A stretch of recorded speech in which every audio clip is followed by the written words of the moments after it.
Welcome, everyone, to Jackson, Mississippi. I'm Chuck Cracy here on SHN Sports, bringing you Southwestern University Pirate football. In Week 1, the Belhaven Blazers, the host of tonight's football game, took down the Millsaps College by a score of 56-28, while the Southwestern University Pirates dropped their opener at Cal Lutheran in Thousand Oaks, California, by a score of 37-7. Tonight's game is the opener for the American Southwest Conference for both teams. Next week, the Pirates take on the University of Mary Hardin Baylor at home. The defensive lineup for the Blazers: at corner, number 11, Tyreus Hershey. At strong safety, number 4, Christian Lewis. At free safety, number 1, Corey Tolliver. Weak side linebacker, number 31, Justin Percy.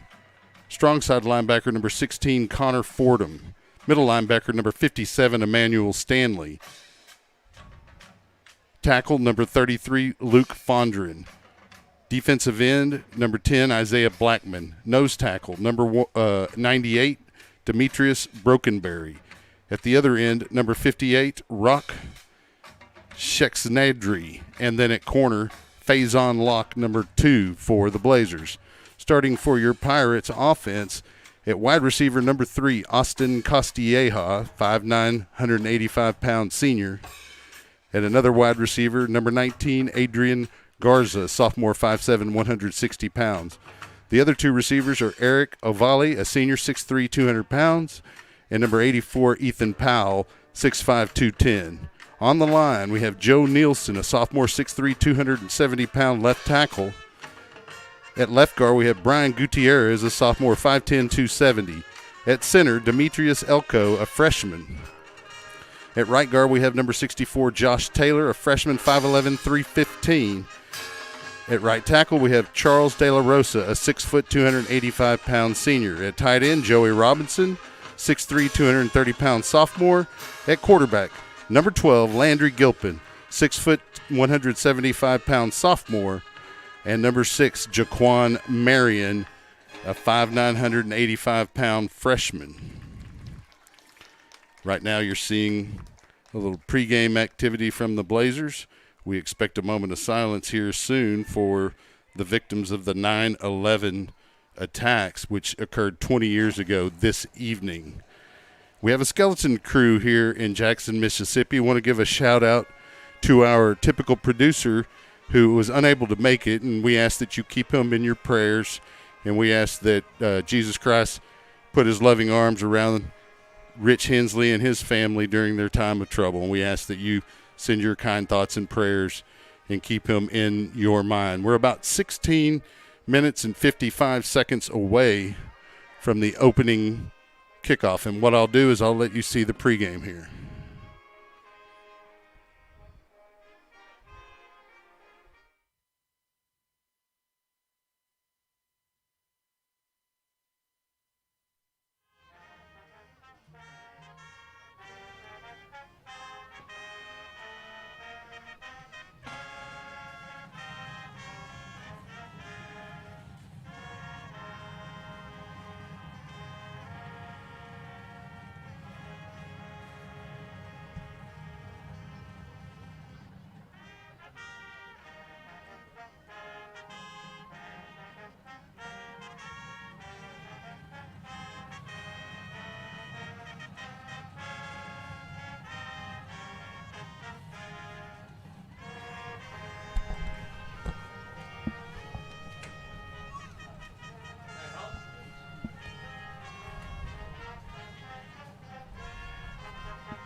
That a rendition of God Bless America by the Belhaven Blazer Band.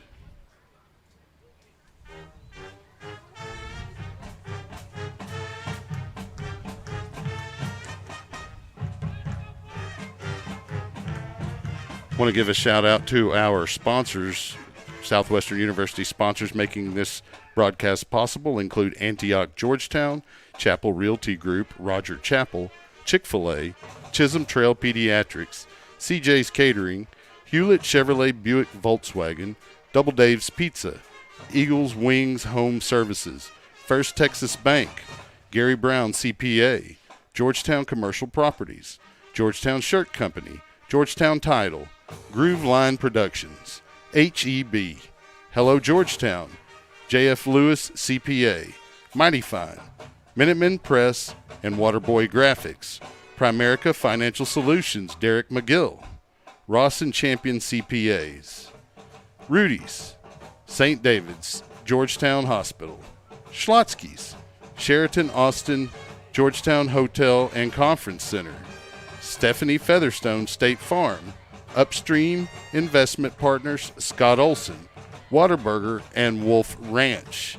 We want to thank all of our sponsors for making this broadcast and SU Football Weekly possible each week to bring you Southwestern University Pirate football.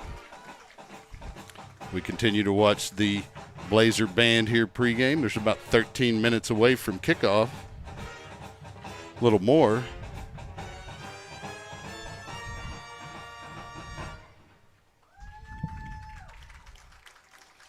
We should expect a moment of silence here and a national anthem briefly.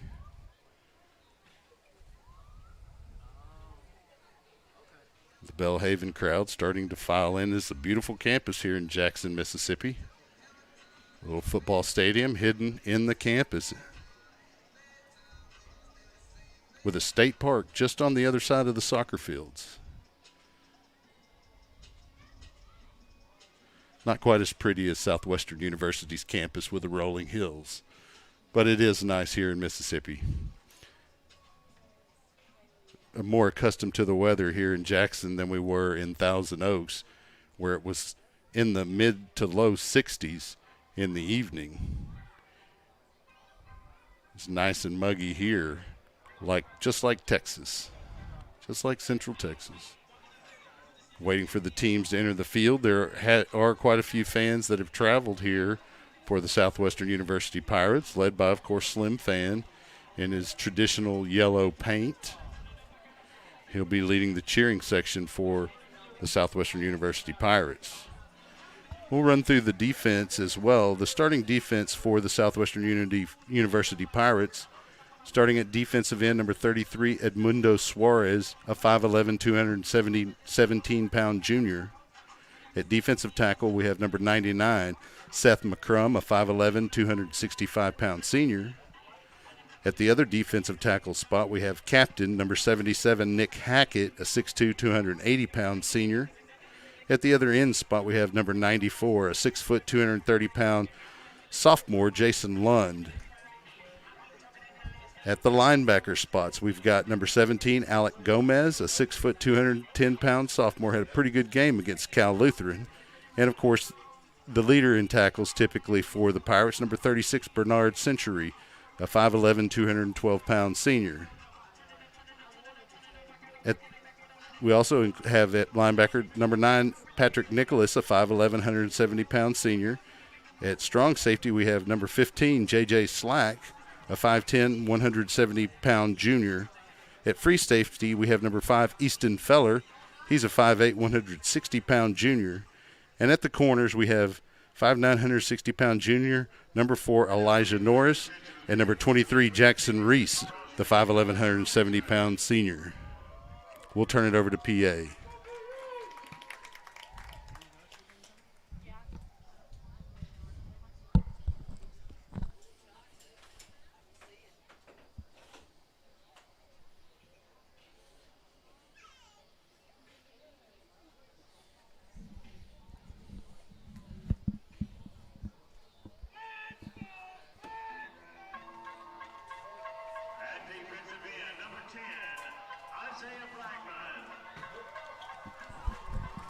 Here come the stadium announcer announcing the starting defense for the Blazers.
Your Southwestern University Pirates are starting to gather at the corner near the locker rooms by the scoreboard. We're about a little under 9 minutes until kickoff. Of course, the Pirates carrying a U.S. flag, a Texas flag, and the new Pirate flag.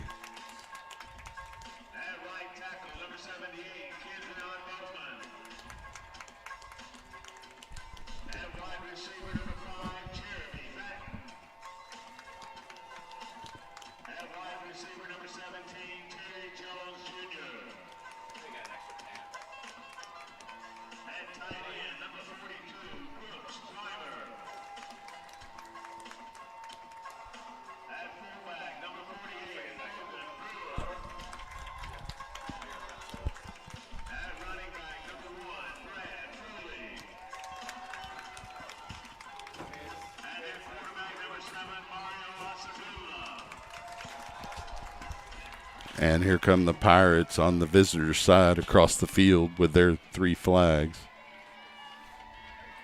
Ready to wipe the taste of that Cal Lutheran game right out of their mouth and get them a win here to open American Southwest Conference play against the Belhaven Blazers.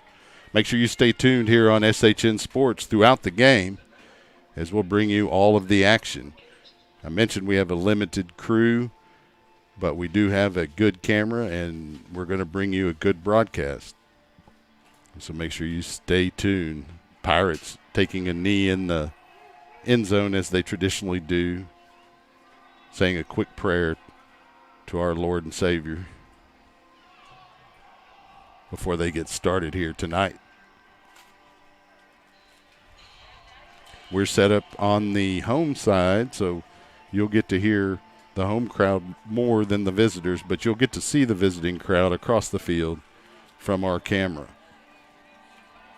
So if you have family or friends who've traveled to tonight's game, try to see if you can see them in the stands and text them and let them know you saw them on the broadcast here on SHN Sports. I want to thank our camera person, Mickey Holden, for coming out.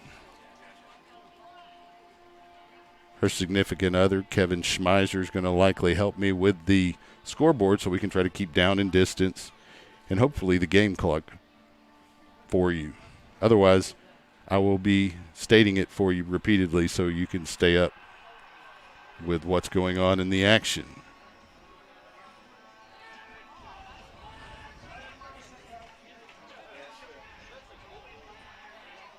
You can hear Slim Fan leading the cheers from across the field.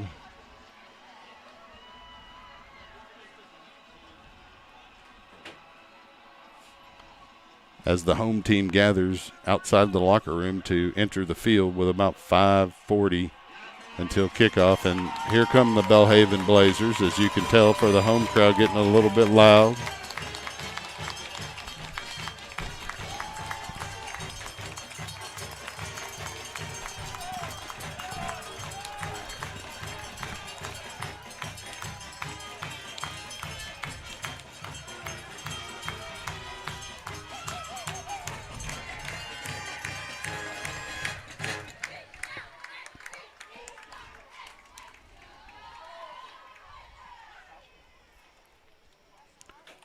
As I mentioned, we're in the home.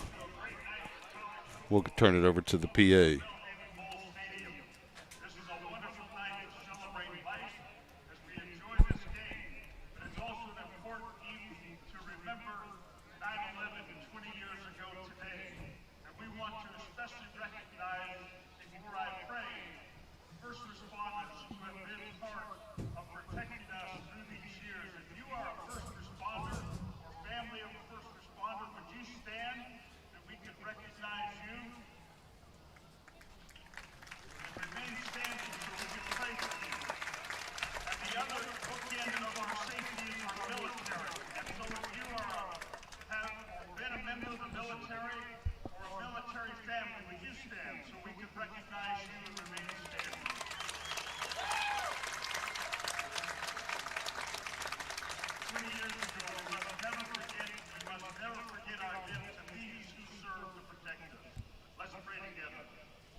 enjoy this football game, be with these teams and coaches as they compete. And we especially thank our first responders and their families, and our military and their families for keeping us safe, providing us a society where we can enjoy life and be together at a wonderful occasion like this. For you, we are grateful for all the joys of life, and we give you honor and praise. Amen. Amen.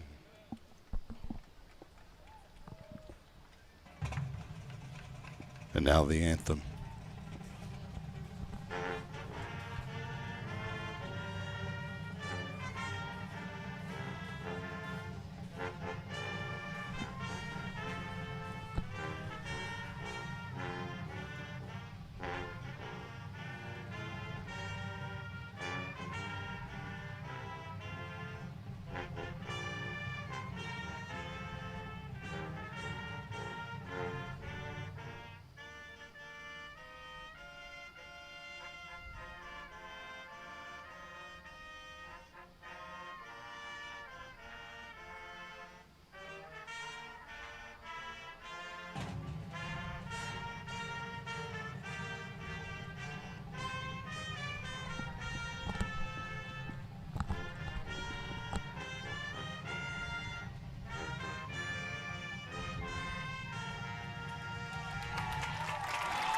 You'll note the flag at half-staff, both for 9/11 and in honor of the 13 Marines and naval members who died in a bombing in Kabul recently. About 2 minutes away from kickoff.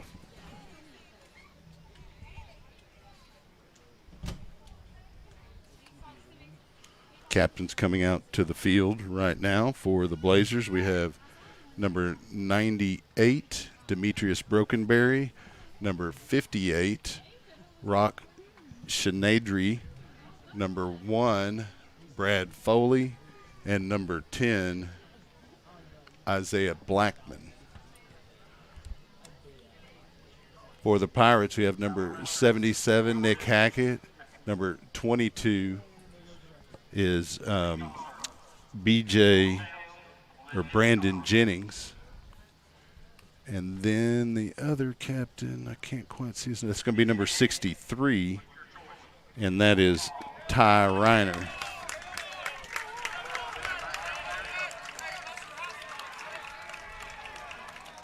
Looks like the Blazers have won the toss and have elected to receive.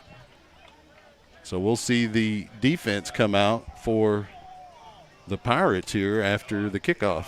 We'll see Will Erbst come out to do the honors for the Pirates to kick off. He was one of our guests on SU Football Weekly, presented by the Sheraton Austin Georgetown Hotel and Conference Center.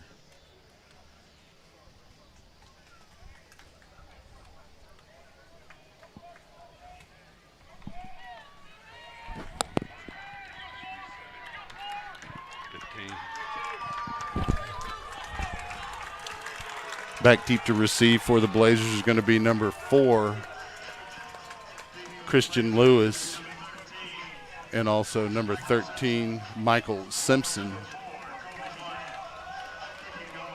Actually, that's Kobe Blunt back to receive. And it's not going to be Will Erbst to come out and kick. It's going to be Charlie Fournier, 6 foot, 170-pound freshman out of Austin, Texas.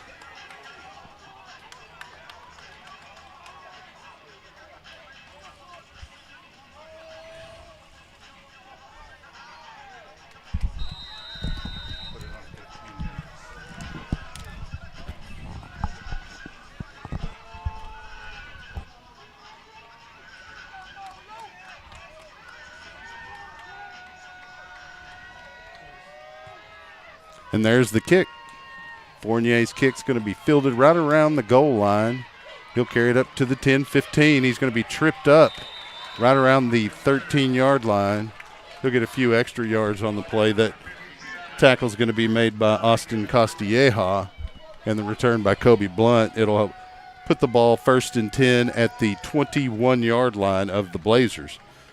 So the Pirates defense comes out here with 14:55 remaining in the first quarter. Coming out at quarterback for the Blazers is going to be Mayowa Asagunya, fifth-year senior. In the backfield with him is Brad Foley, the running back. They'll hand to Foley straight ahead, and he dances in the hole. Not much there. He's going to get about 2 yards on the play. Getting up off the bottom of the pile for the Southwestern University Pirates is going to be number 17, Alexander Gomez. It's going to be about, looks like they're going to give him 2 yards on the game, maybe 2.5. We'll make it 2nd and 7. Asagunya remains the quarterback.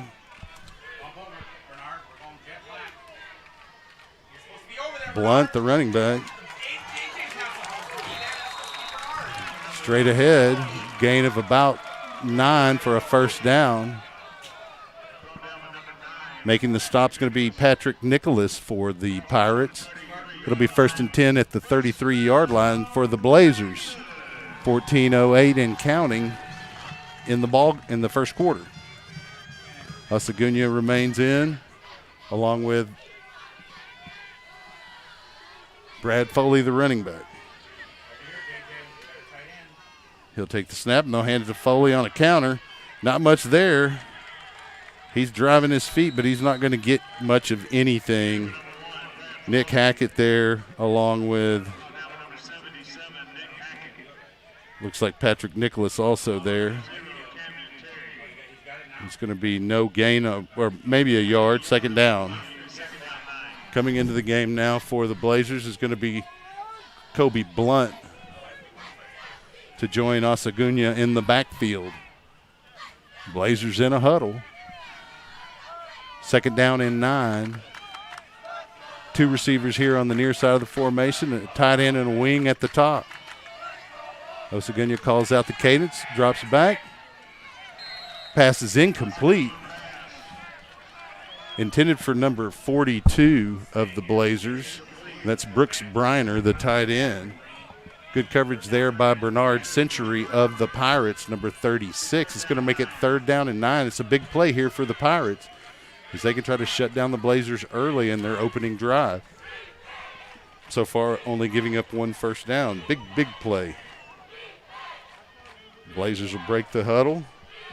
Running back will remain Brad Foley. He actually has 2 backs in the backfield, does Asagunya, on either side. 2 receivers on the near side, 1 on the top. He'll fake the handoff, drop straight back over the middle, hits a man along the seam over midfield, and he's going to get dragged down around the 40. That pass completed to Michael Simpson. Tackle made by Elijah Norris. There is a flag in the backfield, which typically is going to be a hold, and that is the call. Pirates could have had pressure, but the hold held them out and gave Asagunya time to complete that, but it'll back it up 10 yards. It'll remain 3rd down. It'll be 3rd and 19. The line of scrimmage is going to be the 24-yard line.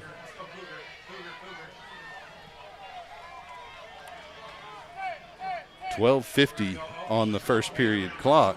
We're still scoreless. It's still a big play here on 3rd down. Blazers have a lot more to gain here to continue the drive. They had a first down, but the penalty called back. We'll replay the down. Asagunya remains the quarterback. Foley remains the running back. We have 2 receivers on either side of the formation. Pirates playing back a little bit, giving some room to the receivers. Asagunya hits a Foley out of the backfield, and he's tackled by Century right around the original line of scrimmage, and that'll bring up 4th down. He might have got an additional yard, but it's going to be 4th and 9, maybe 4th and 8, and out comes the punting unit for the Blazers.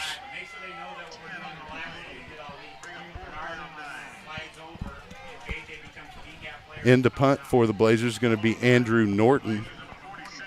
Back deep to receive for the Pirates is going to be Austin Costilleja. 11:55 and counting here in the first period.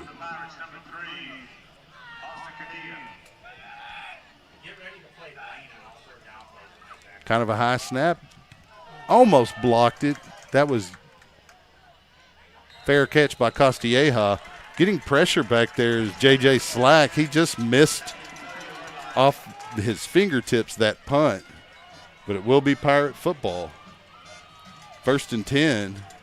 Looks like they're going to mark it right around the 30-yard line. Let's see. I kind of got a tough angle here from this press box. It is going to be at the 30. 1st and 10, Pirates. Gilpin has in the backfield with him McCown.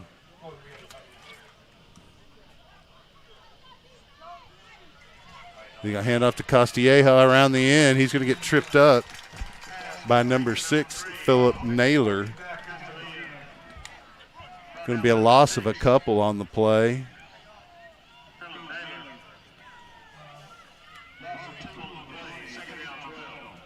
So it'll make it 2nd down and 12. And that was Jaquan Marion in. Then we got Ewan Oken in the Marion's still in the backfield with Landry. We have 2 receivers on either side of the formation. They'll bring Costilleja in motion. Landry takes the snap, rolls, hits the receiver in the flat, complete to number 10, Eric Lavalier. There's a flag down, though, near the line of scrimmage. It was a gain of about 6, maybe. But we'll see what the referees have to say about it with 10:38. The clock's still moving. They're trying to get the game clock stopped, and there it is. And there'll be a discussion amongst the crew. Probably want to see how much time to put back on the clock as well as the call. Looks like it is going to be marked off against the Pirates. I didn't see what the call was, and it looks like we're going to get an announcement here. They want 10:57 on the clock.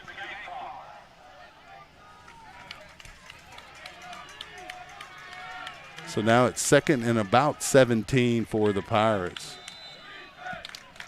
Gilpin with McCown in the backfield. He'll drop straight back. Decides to tuck it and run. And he can run well. He hits O'Volley in the flat, who carries it up over the 45 for a 1st down.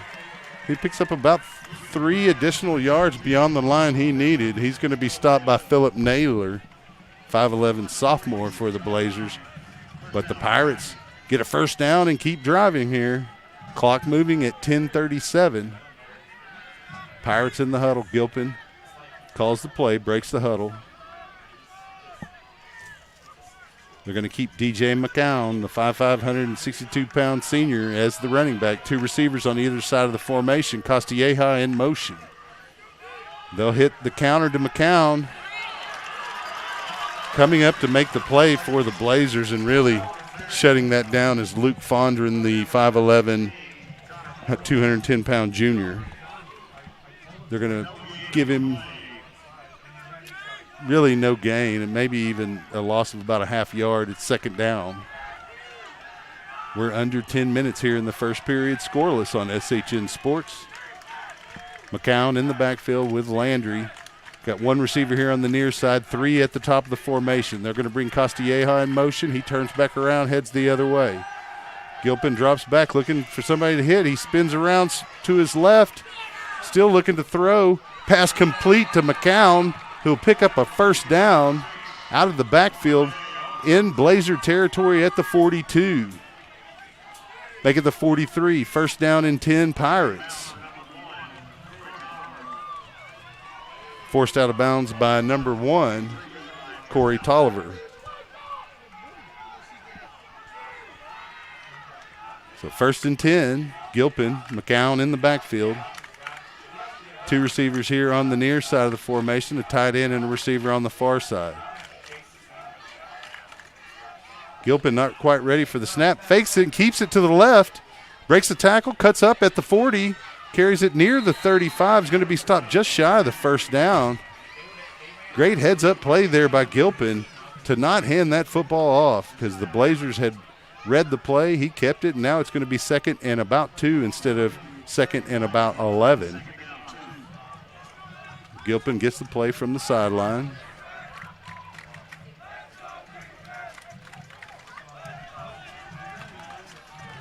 TJ McCown remains the running back for the Pirates. 2 receivers on the near side of the formation, 1 at the top. They'll bring a man in motion. There's the snap, and they'll hand it to McCown going this way. He cuts up, picks up the first down over the 30, breaks the tackle there, and spins down towards the 26-yard line for a first down, Pirates. Gets a little bit of celebration from one of the linemen, number 63, Ty Reiner. So it's 1st and 10, ball at the 27-yard line of the Blazers. Clock moving at 8:13. Pirates kind of keeping the pace up a little bit here. McCown remains the running back with Gilpin. 3 receivers top of the formation, 1 here on the near side. They'll bring a receiver in motion. He goes back. Gilpin takes the snap. Looks like it's a run the whole way. He's just going to try to get to the edge, and he'll get close to the 25 where he's run out of bounds by number 33, Luke Fondren. They're going to give him 2 yards on the play, make it 2nd down and about 8.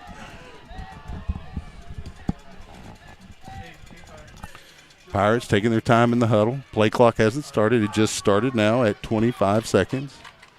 Pirates break the huddle. McCown remains the running back. 3 receivers top of the formation. Ovali here on the near side.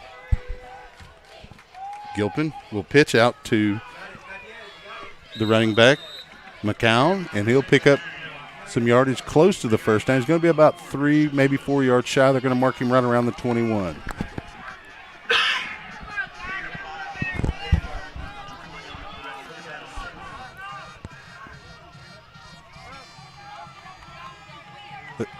It's going to be Jaquan Marion. I'm sorry, that's Jaquan Marion on that carry. He's in the game now with Gilpin. 2 receivers top of the formation as they break the huddle here on 3rd down. 1 here on the near side along with the tight end. Bring a man in motion. Gilpin takes the snap. He hands to Marion, and the Blazers defense is there. He's going to lose about 3 yards on the play back to the 25, and it's going to be 4th down and about 7 yards for a first down for the Pirates. Big decision here. If you remember, when the Blazers visited Birkelbach, it was 14-7 as the Pirates were closing the half, and they had a field goal block in return for a touchdown. Final score in that game was 21-7.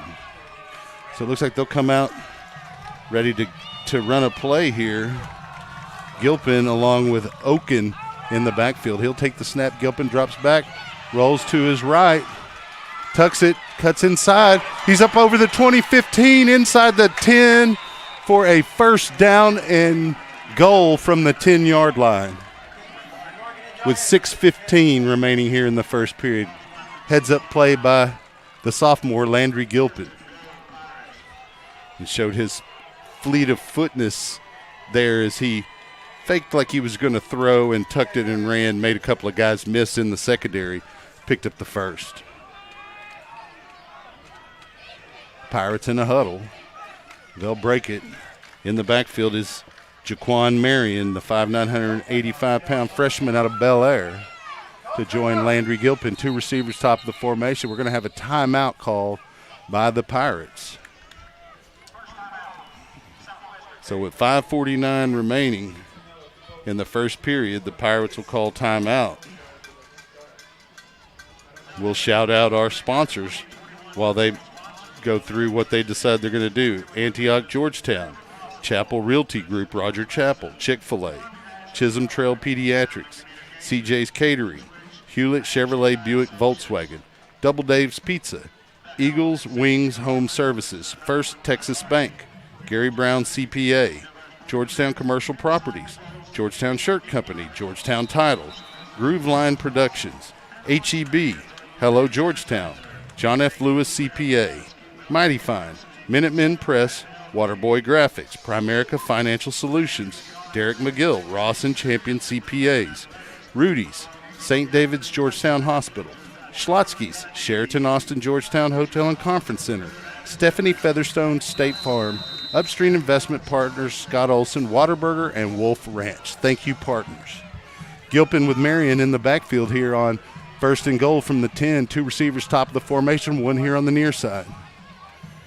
Gilpin fakes the man in motion, carries straight ahead to about the 7-yard line. He might have got to the 6. Looks like they're going to mark him at the 7, so it's second and goal from the 7. Pirates in the huddle with 5:30 and counting in the first period.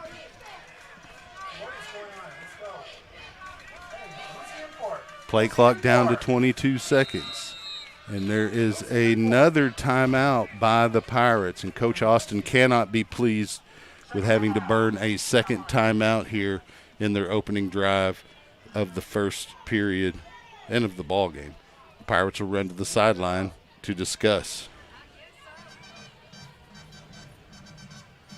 We'll continue to stay here with the broadcast tonight with the skeleton crew. We really don't have the ability to take too many breaks, so we will stay here with the broadcast. The Pirates showing a lot of good energy here early against a Blazer team that's feeling pretty good about themselves after a 56-28 win over Millsaps College last week. Big opportunity here for the Pirates. Second down and goal from the 7. They come from the sideline out of the timeout in formation.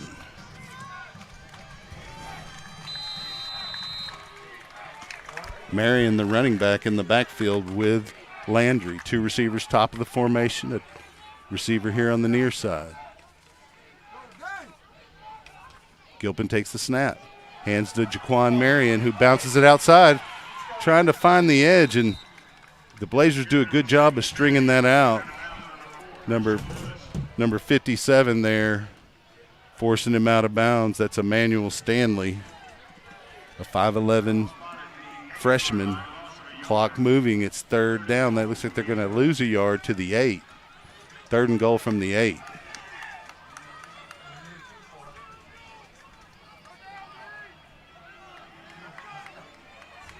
So the Pirates huddle up. 15 seconds on the play clock. Jaquan Marion, the running back, with Landry. Two receivers on either side of the formation as they spread the defense out. They bring Castilleja in motion. There's the snap. Landry hits Castilleja in the flat. He cuts up to the corner of the end zone. Touchdown, Pirates! They brought Castilleja in motion, faked the handoff to him. Landry looked downfield to hold the safety for a second, then flipped it out in the flat. And Austin Castilleja has too much speed on the edge for the Blazers as he gets the early score for the Pirates here. A 6-0 lead. Out comes Will Erbst for the extra point with 4:37 remaining here in the first period.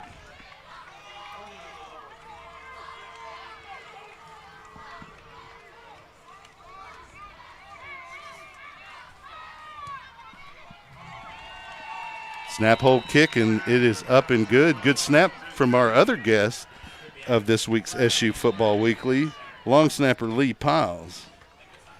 The score will be 7-0 early here as the Pirates grab a lead in the first period over the Blazers. Some discussion by the referees over near the 10-yard line. They're trying to get their stuff straightened out as well. Still early in the season as teams are working on their offenses and defenses and special teams. The referees also trying to improve their skill sets. So there was a penalty against Southwestern after the point after, and it is a personal foul. They'll likely assess that here on the kick.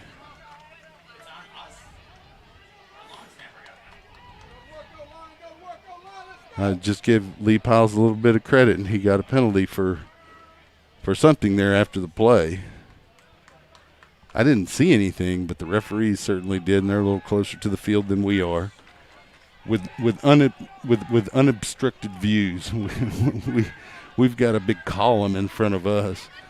So it looks like the Pirates are going to be kicking the ball from the 20-yard line.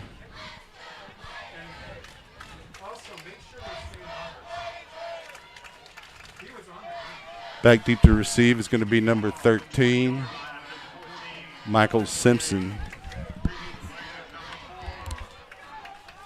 and number 4, Colby Blunt. Kicking off for the Southwestern University Pirates is going to be number 14, Charlie Fournier. He's going to have to put his leg into this one. Toe to leather, and it's a line drive. Looks like it's going to go out of bounds, which is a penalty. It'll give the Blazers pretty good field position, likely at the 35. But considering the 15-yard penalty and the forcing of the kick being back on your own 20, it's better than a long return.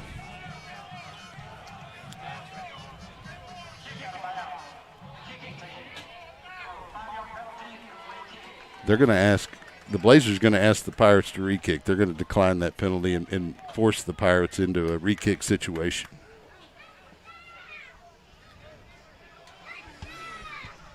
Blazers will need to get their return unit back out there, but the Pirates will line it up again on the 20. Fournier will remain the kicker. The returners are going to be Colby Blunt,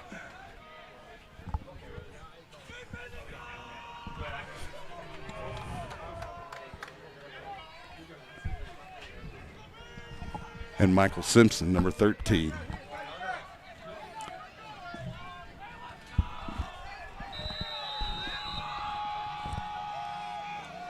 So Fournier gets ready to kick once again. Toe to leather. It's a high kick, forces the returner back to the 20 where he takes off up to 30, 35, 40, 45, 50, and he's forced out of bounds by number 9, Patrick Nicholas. That returner, number 13, Michael Simpson, and you can see why the Blazers refused that penalty on the first kick out of bounds, because instead of having it on their own 35, they have it in Pirate territory now, or just outside Pirate territory at the 48. Looks like he was forced out of bounds a little bit further upfield than I had thought. Osagunya remains the quarterback. In the backfield, he's got Brad Foley, the running back. Osagunya under center. He's got a receiver on either side of the formation, a tight end here on the near side. He'll take the snap and hand off straight ahead to Foley. He'll carry it up over midfield into Pirate territory at about the 49. Looks like number 33 is going to be on the stop for the Pirates, and that's Edmundo Suarez. It'll be second down from the 49-yard line of the Pirates. Looks like the Blazers need to get to the 43 for a first down. Osagunya comes out of the huddle under center. He's got 2 receivers on the near side. Foley in the backfield. He'll bring the wing in motion. Takes the snap, fakes to Foley, and he's pressured, but his pass is complete to that wing, the fullback, number 42, Brooks Breimer. And he'll have a first down for the Blazers in Pirate territory at the 37-yard line. First down and 10. 3:46 on the first quarter clock.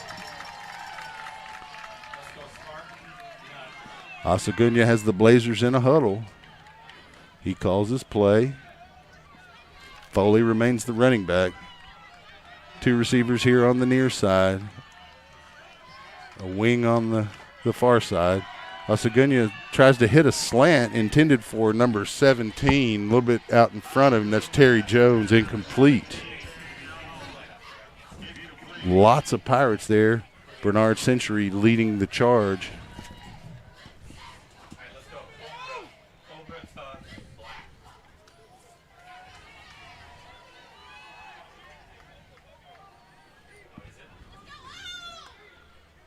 It's going to be second and 10. Ball, no gain on that play because of the incompletion. Ball on the 37. 2 running backs in the backfield now with Osagunya. Foley, one of those running backs. Can't see the other number. He'll drop straight back, flips it in the flat to Foley, and a tackle missed.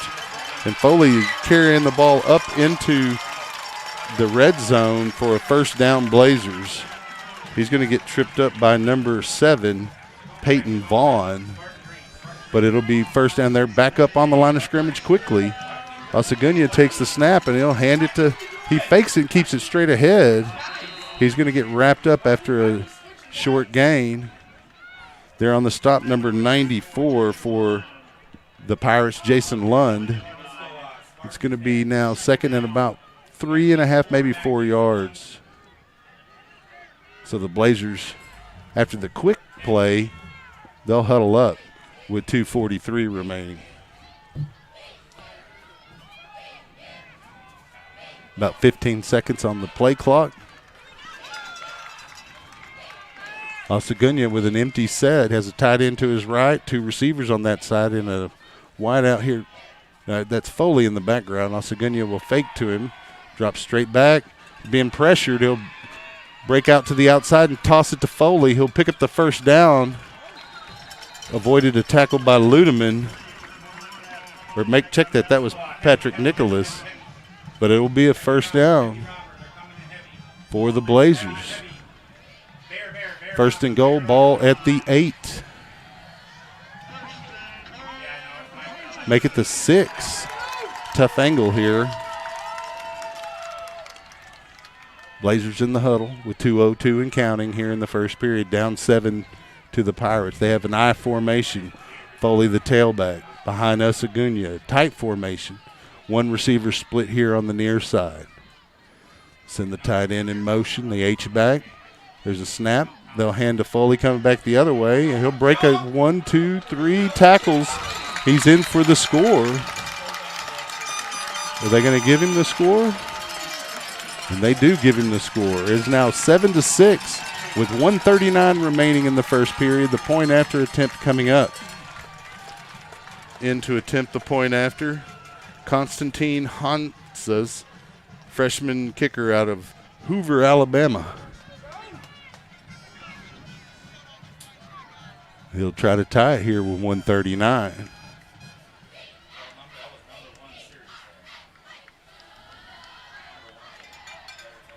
There's the snap. The hold is down. The kick is up, and it is no good. Wide left. So the Pirates will hang on to the lead here, 7-6.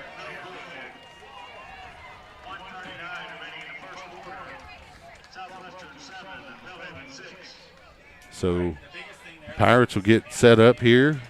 Plenty of time here in the first half. Both teams have had decent drives for their scoring points.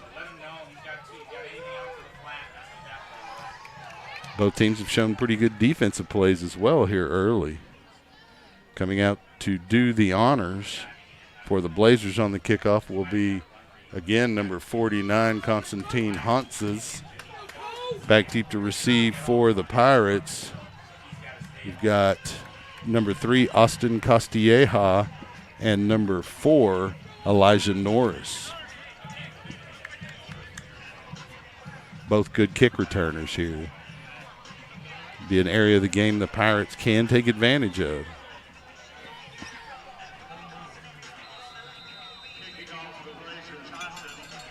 Hansas ready to kick off. Starts his motion, toe to leather. High, short kick's going to be fielded by Costier around the 16. He dances his way up over the 20, 25, near the 30 before he's wrapped up by number 50, Tommy Curtis. So it'll be a first down with pretty good field position for the Pirates on their own 30-yard line. Make it the 31, first down and 10, 1:33 remaining here in the quarter. Pirates huddling on the sideline.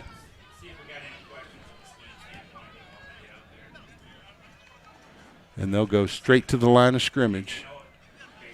3 receivers at the top of the formation, 1 here on the near side.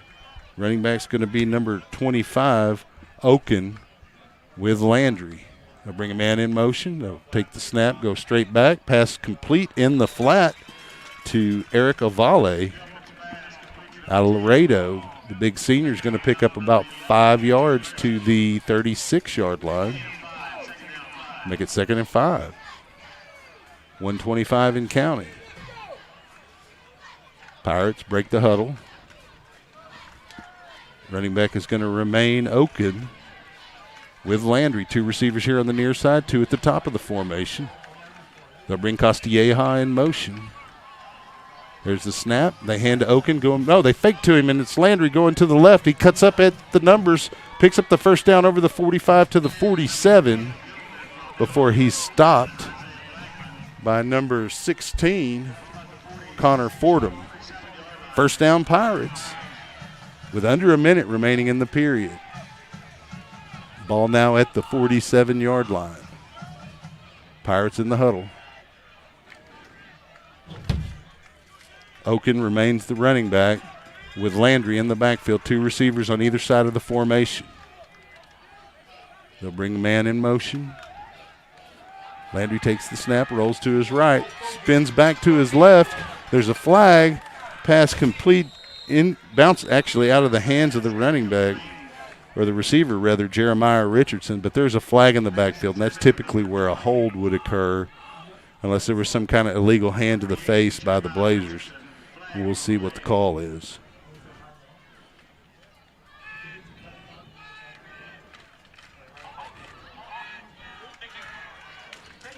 And that is a hold call against the Pirates, and that'll back them up into their territory. It'll move the line of scrimmage to the 37-yard line. Pirates need to get to the 43 of the Blazers for a first down. It's 1st and 20. 25 seconds remaining here in the quarter, clock moving.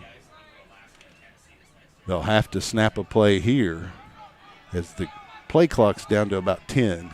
14 on the game clock. They'll bring a man in motion. Gilpin takes the snap, moves to his left, hesitates, and he's sacked in the backfield. And the flag comes in late. That's going to be the end of the quarter, but that could go against either team. Landry did not appreciate the additional push to get off of him, and we'll see what the call is. Pirates already with their back against the wall a little bit here on this series. 1st and 20 before that play. Let's see what the penalty is. It could be a first down Pirates depending on who the penalty's assessed against.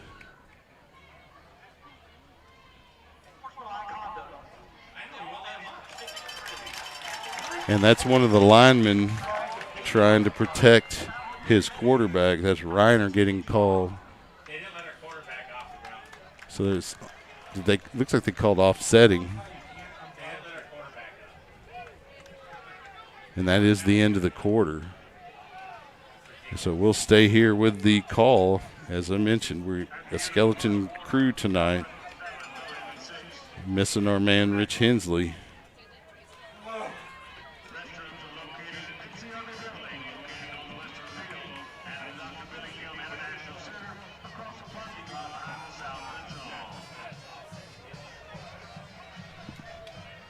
To shout out our sponsors here: Antioch Georgetown, Chapel Realty Group, Roger Chapel, Chick-fil-A, Chisholm Trail, Pediatrics, CJ's Catering, Hewlett Chevrolet Buick Volkswagen, Double Dave's Pizza, Eagles Wings Home Services, First Texas Bank, Gary Brown CPA, Georgetown Commercial Properties, Georgetown Shirt Company, Georgetown Title, Grooveline Productions, HEB, Hello Georgetown, J.F. Lewis, CPA, Mighty Fine, Minutemen Press, Waterboy Graphics, Primerica Financial Solutions, Derek McGill, Ross and Champion CPA, Rudy's, St. David's Georgetown Hospital, Schlotsky's, Sheraton Austin Georgetown Hotel and Conference Center, Stephanie Featherstone State Farm, Upstream Investment Partner Scott Olson, Whataburger, and Wolf Ranch. Thank you, sponsors. Pirates come out of the quarter in formation. Landry Gilpin has a new running back, Jaquan Marion, in the backfield with him for this play. 2 receivers on the far side of the formation, 1 here on the near. They'll bring that man in motion. They'll fake to Marion, then they'll pitch it to him going the other way. And that looked like a busted play as the Blazers were there for the tackle in the backfield. That's Carlton Brown, number 97, knocking Marion back a few yards, making it 3rd and very, very long Pirates have the ball on their own 14. They need to get to the 43-yard line of the Blazers. So the penalties and losses on actual plays have really hurt the Pirates on this series. They'll break the huddle, third and very long. Jaquan Marion remains the running back. Two receivers here on the near side of the formation, one on the far side of the formation. Bring a man in motion. That's Quan Jones. And it's Gilpin. He breaks out into the open on the left. He's up over the 25, dives forward near the 30. Nice run by Gilpin, but not nearly enough, and they'll have to bring the punting unit out. The best part about that is your back's not against the goal line for this punt. Will Erbst will do the honors. As we mentioned, Lee Piles, the deep snapper for the Pirates. Back deep to receive the kick for the Blazers is going to be number 4, Colby Blunt.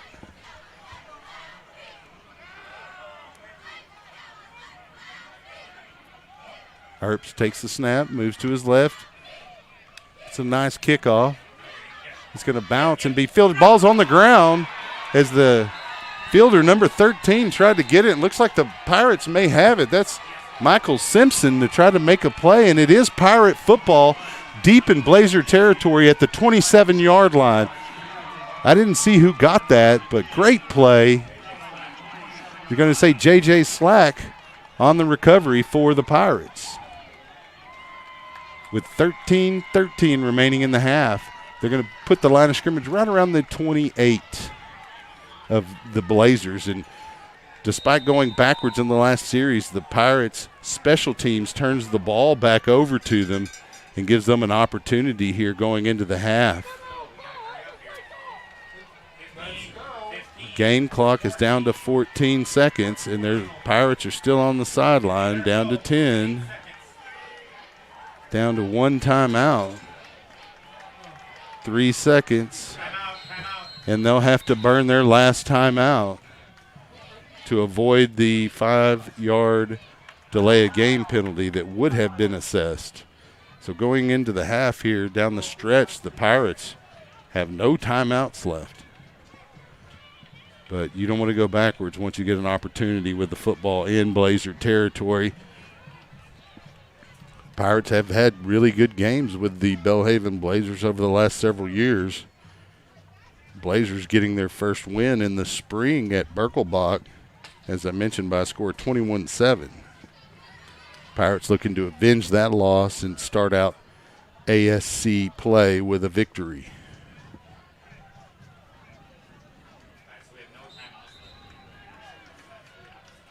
So the Pirates will break the huddle out of the timeout and go straight into formation.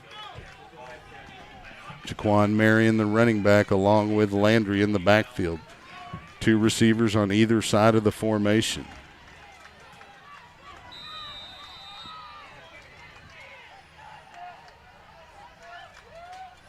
And they'll bring a man in motion, and they'll hand it to that man in motion. That's number 21, Aiden Huerta.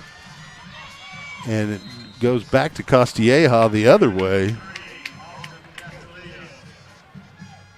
He's going to pick up positive yards, looks like. Not much, about 2, maybe a yard and a half, 2. Second down. We're at 13 minutes and counting here in the first quarter. Pirates break the huddle.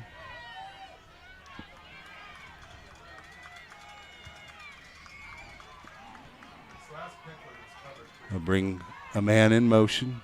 Gilpin takes the snap, drops straight back, steps forward because of the pressure, and he's going to get wrapped up right in the middle of the line by number 10, and that is Isaiah Blackman, a senior linebacker out of Tuscaloosa. So it'll be 3rd and 9. Ball at the 27-yard line. 12:20 remaining in the half. Pirates on top, 7-6 over the Blazers. Pirates will break the huddle. Jaquan Marion, the running back, behind Gilpin. He has 3 receivers here on the near side, 1 on the far side of the formation. He'll bring a man in motion. Send him back the other way. Gilpin moves to the right, kicks it out to Marion, who carries up the sideline. He'll get knocked out of bounds after a gain of a few by number 4, Christian Lewis. They're going to say he gained about 2 yards there. So it's 4th and 7. Big decision here for Coach Austin. Clock moving, play clock moving. About 20 seconds on the play clock. Pirates going to try to cash in on the muffed punt. Marion, the running back. Gilpin, the quarterback. They bring Costilleja in motion. He'll send him back where he came from. Gilpin rolls that way and then rolls back to his right. Looking downfield, wings it downfield on the edge. Pass is caught. And that is Eric Ovale, who's having a great game so far, the senior. Picks up a first down right around the 17.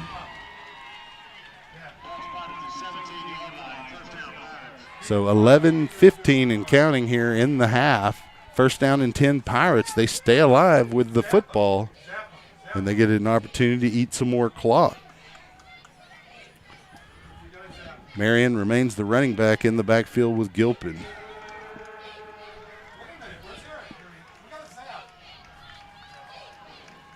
Two receivers at the top. Travis Moore in motion. There's a snap. Gilpin drops straight back. Looks to the corner of the end zone. Fires it. Oh, had a receiver there, but he overthrew Ovale. Pass falls incomplete. It's going to be second down with 10:45 remaining in the quarter. Play clock moving at 31 seconds. Pirates in the huddle. Gilpin on the sideline talking to his coaches. Play clock down to 19 seconds as they huddle. Pirates break the huddle. Marion remains the running back with Gilpin. 2 receivers on either side of the formation. They'll bring a man in motion. Moore. Gilpin scrambles, moves to his right, has a man open. It's caught for, he steps out of bounds. He had an opportunity to score. That's going to be number 28, Jeremiah Richardson, on the reception. It'll be a 1st and goal for the Pirates. Ball's going to be marked at the 5 with 10:39 on the clock.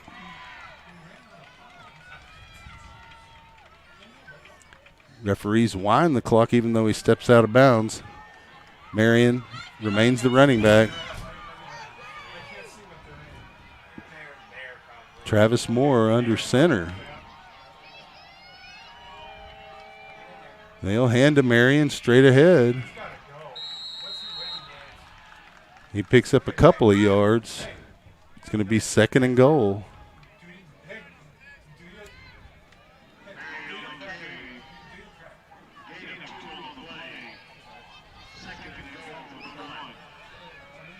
Ball marked at the 1-yard line for the Pirates.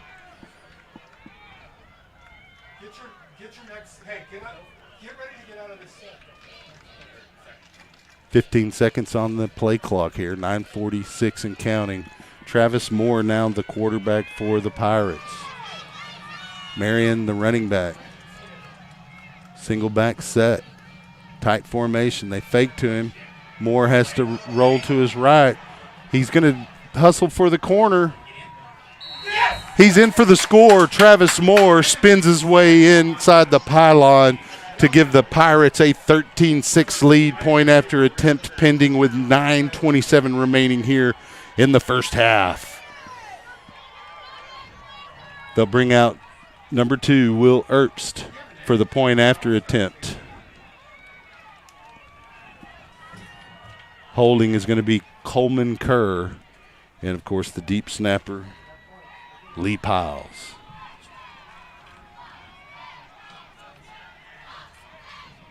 Snap, hold, kick is up, and it is good. The Pirates take a 14-6 lead with 9:27 remaining in the half.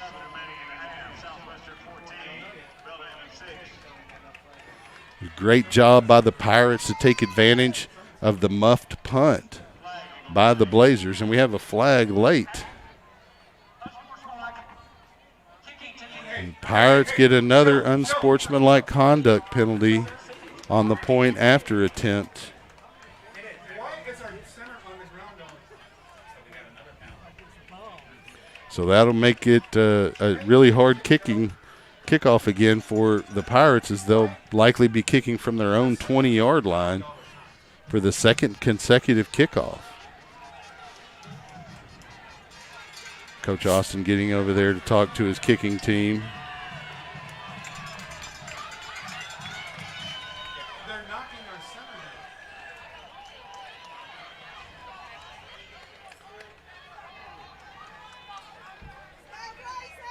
down. Fournier comes in to kick off for the Pirates, again from the 20-yard line, the second time, well, actually the third time, because he had to repeat one the first time, because he initially kicked it out of bounds. The Blazers declined that penalty and forced him to kick again. They got a good return out of it. We'll see what Fournier's strategy is here. If it's more of a squib kick, a low line drive, we'll see. It's a high kick. It's going to be fielded by number 4, Blunt. He's going to move to his right, cuts up at the sideline, and he steps out of bounds. And that's number 15, J.J. Slack, there for the Pirates on the stop. It's going to put the ball at the 34-yard line, 1st and 10 Blazers. Make that the 33-yard line, 1st and 10. 9:21 remaining in the first half.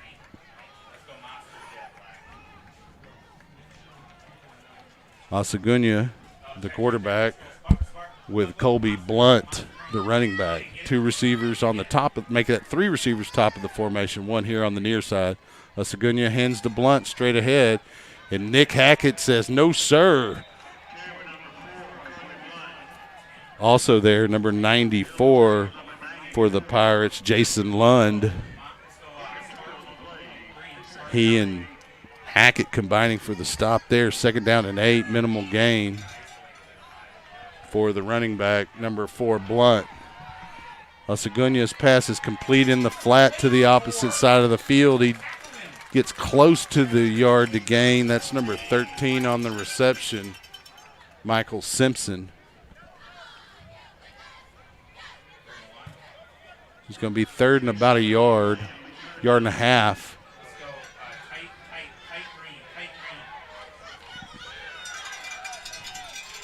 So Osagunya and Blunt, the backs in the backfield. Osagunya hands to Blunt. Off the left side, busts into the open. He's at the 50, 40, 35, 30. He's going to get ridden out of bounds right around the 15. And that's J.J. Slack saving a touchdown by Blunt.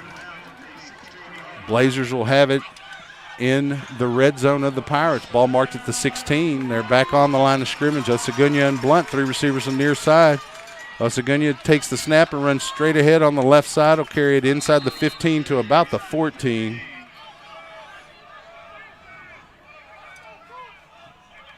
Getting up there off the bottom of the pile for the Pirates. Looks like it's going to be Keenan No on the tackle. 2nd and 9.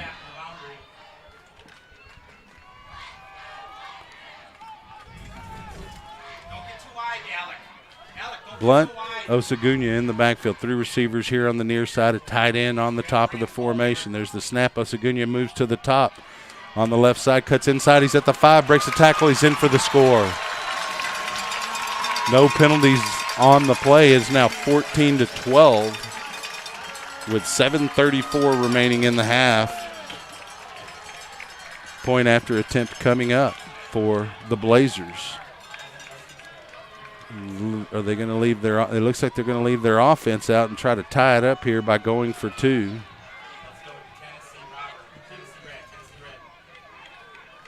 Osagunya looking for the call from the sideline. He'll get it.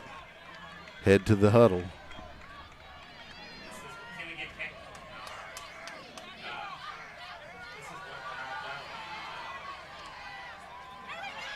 Blazers break the huddle. Running back Foley. Osagunya rolls to his right, flips it back to the left for the tight end, and it's complete. And then we have a tie ball game. That's number 42, Brooks Breimer, on the reception as they had all the motion moving to the right side of the field. Breimer breaks loose, heading to the left side of the field, and Osagunya just laid it up there for him to run under. And now we're tied at 14 with 7:34 remaining in the half.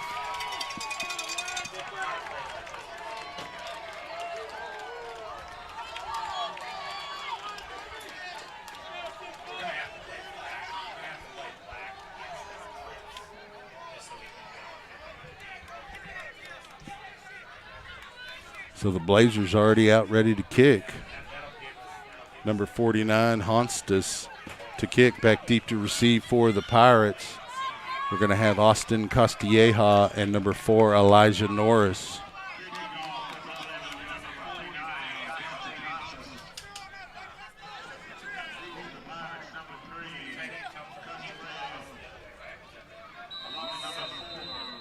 Honstas ready to kick here with 7:34 remaining in the half. We're knotted at 14.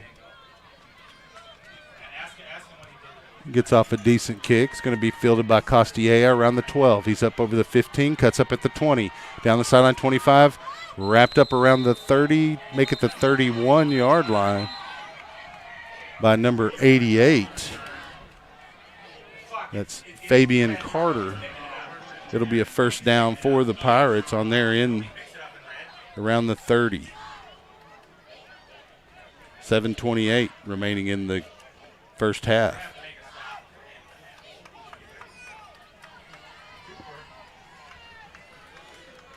Pirate offense comes from the sideline into formation.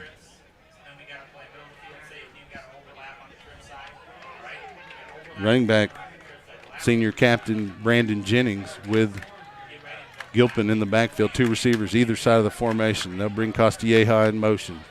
Flips it out to Castilleja, and he's tackled immediately. He's going to lose a couple of yards on the play. Number 27 there on the stop for the Blazers, Josiah Raymond. He's going to lose a yard. Ball at the 29 now. Second down and 11. Running back is Gianni Tasigi, the 5'6", 152-pound sophomore with Gilpin. Gilpin fakes going forward. He breaks one tackle, breaks two tackles, loses his helmet.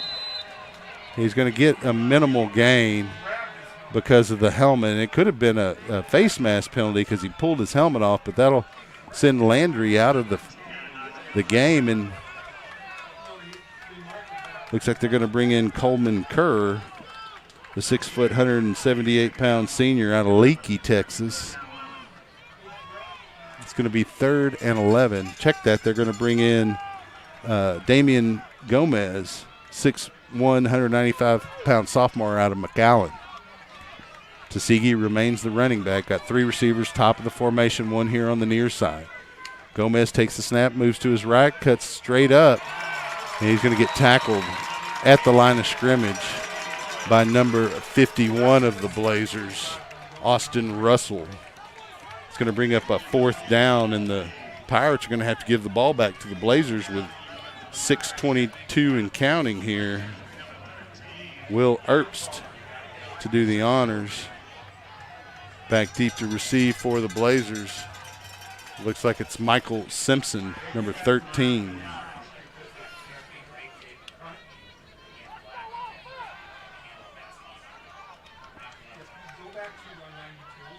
There's the snap, a little low. Erbst able to get the punt off. And it's going to take a snap. It's going to bounce. It's picked up by Simpson and Lund right there, but misses the tackle. Simpson going back the other way. He's got the left side. He's at the 35, over the 40, forced out of bounds around the 44, and then there's a late flag, which will likely be a hit out of bounds against the Pirates. Tough break there because it looked like I saw a block in the back that did not get called. Clock stops at 5:40. We'll see what the call is.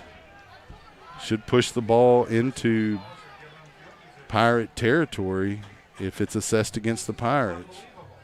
Right now, the referee holding the ball at the 45-yard line of the Blazers.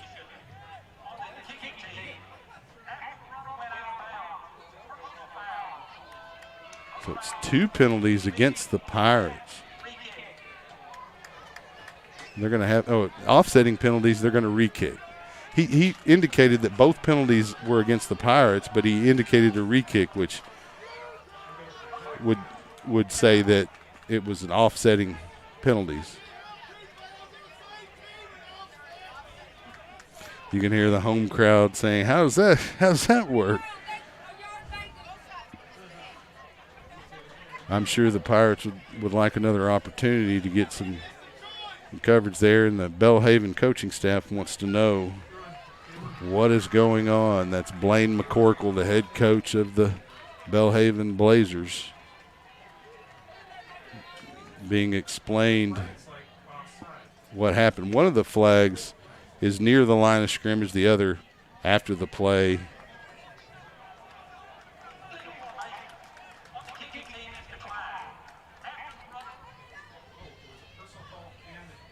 So both penalties did go against the Pirates, and they declined the false start, and they'll take the 15-yard unsportsmanlike conduct penalty that occurred after the play, and that'll move the line of scrimmage to the 40-yard line. 1st and 10, that's the 40 of the Pirates. 1st and 10 for the Blazers, and they have plenty of time to try to get some points going into the half. The Pirates defense, tall order here, see if they can get the throttle put on the Blazer offense.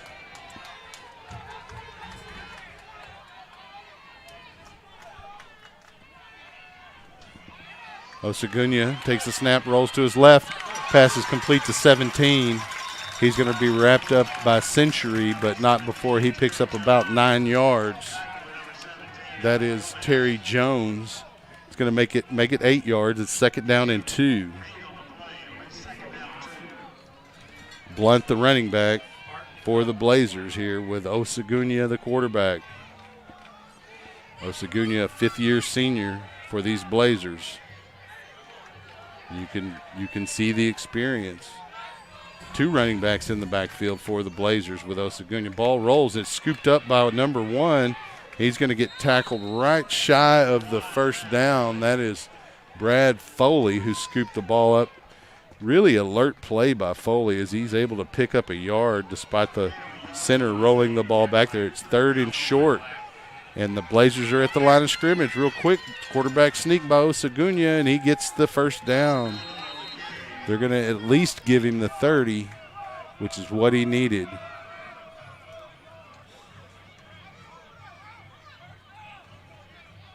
We'll see what the call is. They haven't actually signaled a 1st down yet. Jason Lund there defensively, and now they will give the 1st down to the Blazers at the 30-yard line with 4:29 remaining in the half. Play clock down to 20 seconds. Blazers in the huddle. Osagunya calls the play. Got 2 receivers here on the near side of the formation. They'll send a man in motion that direction. There's a snap. They fake to Foley. Drop straight back. Osagunya is wrapped up. And he throws the ball as he's wrapped up. He's trying to say there was a running back there that he was attempting to throw to, but he was in his grasp. We'll see what the call is. It likely should be a sack. So they're going to say an incomplete pass, and the Southwestern Pirate fan faithful are unhappy with that call by the referees. Coming into the game, Colby Blunt, the running back for Osagunya. 2nd and 10 with 4:05 remaining. There's about 15 seconds on the play clock. Blazers have all 3 of their timeouts, though. So the running backs are going to be Foley and Blunt. They'll send Foley in motion. There's the snap. Osagunya drops back, and he's sacked again as he releases the ball. This time, number 90. That's Noah Clarkson, the 6', 237-pound senior out of Magnolia. And the crowd is going crazy on the Southwestern side as it's 3rd down and 10. The Belhaven Blazer faithful try to answer with their own roar. Osagunya with Foley in the backfield. 2 receivers here on the near side, 1 at the top. There's the snap. Osagunya flips it to the tight end. He's going to be stopped shy of the first down. That's Briner on the reception. He's going to be wrapped up by Peyton Vaughn. It's going to be 4th and 2 yards. Ball's going to be marked at the 22-yard line. They need to get to the 20, and the Blazers will use a timeout here with 3:44 remaining in the half. Big play here. This is a little bit too long for a field goal. The Blazers already missed an extra point. We'll see what the Pirate defense comes up with here to try to get a stop inside the red zone, or just outside the red zone, rather. The ball marked at the 22. Big play here for the Pirate defense. The Pirates will break their huddle from the sideline. And see the defense can bow their neck here and get a stop on 4th down and 2. And they'll break from the sideline to the formation, and it's Foley, the running back, behind Osagunya. Brimer there too. Jackson, get on the fullback. Tell Jackson to get on the fullback.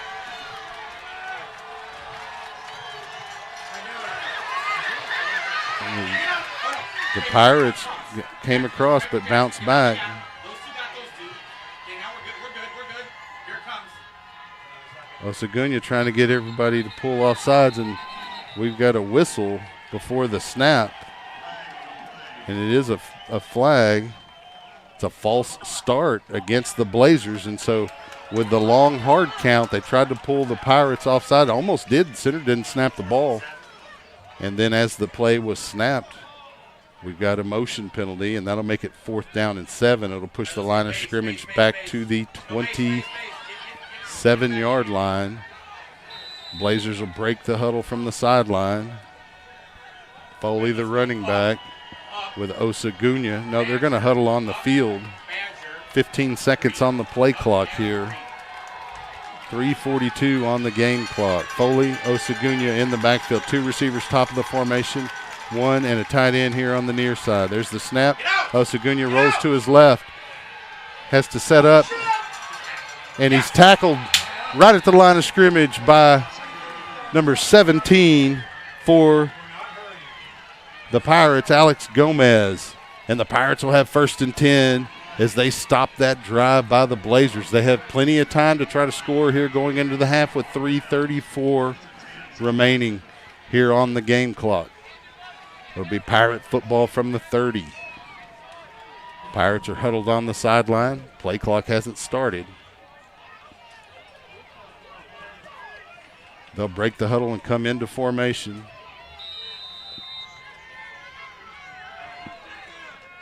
Gilpin with Oken in the backfield. 3 receivers here on the near side, 1 on the top of the formation. They'll bring Costilleja in motion. He'll turn back around, come back to the near side. Gilpin looking to throw. He's able to hit a man open for a gain of about 15. Great pass and good reception by Jeremiah Richardson.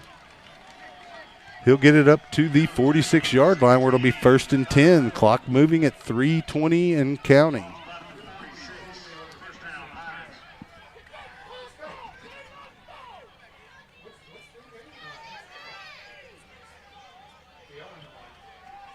Oken remains the running back with Gilkin. 3 receivers top of the formation.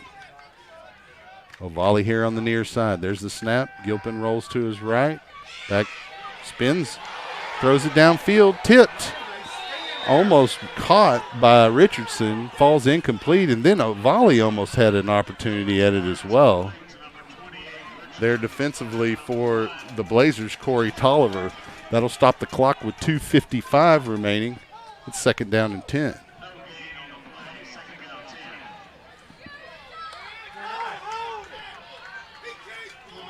We're okay right now. Pick it up.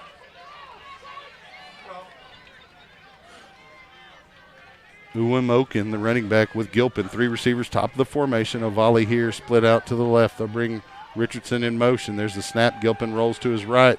Flips it up the seam, intended for Ovali, a little behind him. It's incomplete, 3rd down with 2:50 remaining here in the 2nd quarter. It's going to be 3rd and 10.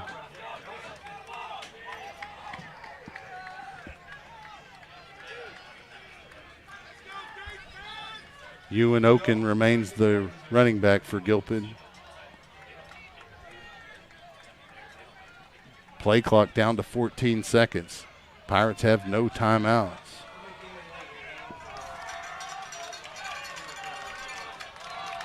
Aiden Huerta getting set up on the inside slot. Gilpin gets the play off in time. They flip it out. It's complete to number 21, Huerta. He'll carry up close to midfield before he's forced out of bounds at the 49. So it's 4th down for the Pirates, and they'll bring out the punting unit with 2:44 remaining here in the half. Will Earps will do the honors. Back deep to receive is going to be number 13, Michael Simpson.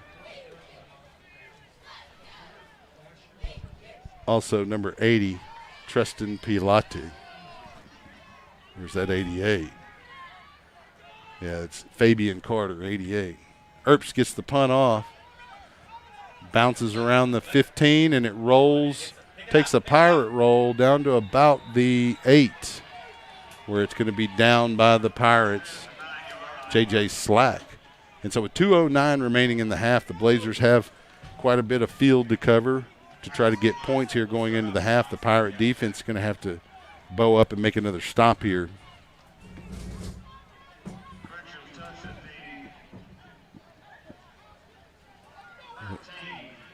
They're going to mark it at the 13-yard line with 2:09.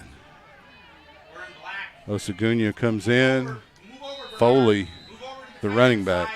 2 receivers, top of the formation, a tight end and a receiver here on the near side. Osagunya takes the snap, carries straight ahead, picking his way forward. He's going to get wrapped up after a gain of a few yards. J.J. Slack on the stop. They're going to give him a good 7-yard gain on that with 1:52 and counting at 2nd and 3. Blazers in the huddle.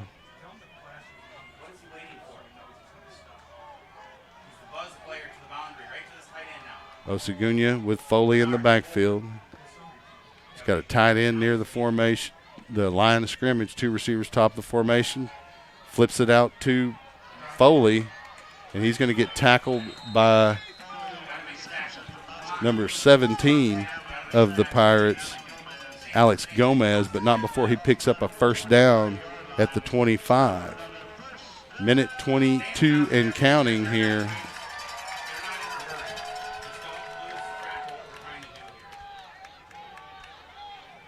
So we got 2 running backs in the backfield. It's Foley and Blunt with Osagunya. Osagunya drops straight back. Pass complete over the middle to number 13, Demoir, or make that Michael Simpson. He's going to be stopped by number 5, Easton Feller. But it'll be a 1st down Blazers, and they're quickly back up to the line of scrimmage. Another pass again by Osagunya, complete near the line to gain. They keep him in bounds.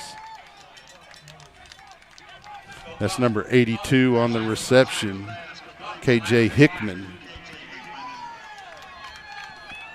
He's stopped by number 23, Jackson Reese. 2nd and 1. Osagunya takes the snap, flips it out into the flat, incomplete, intended for number 4, Colby Blunt over his head. That'll stop the clock with 25 seconds. It'll be 3rd and 1 for the Blazers. And they'll huddle up here. Bring in a couple of players. Looks like they're going to try to pick up the first down.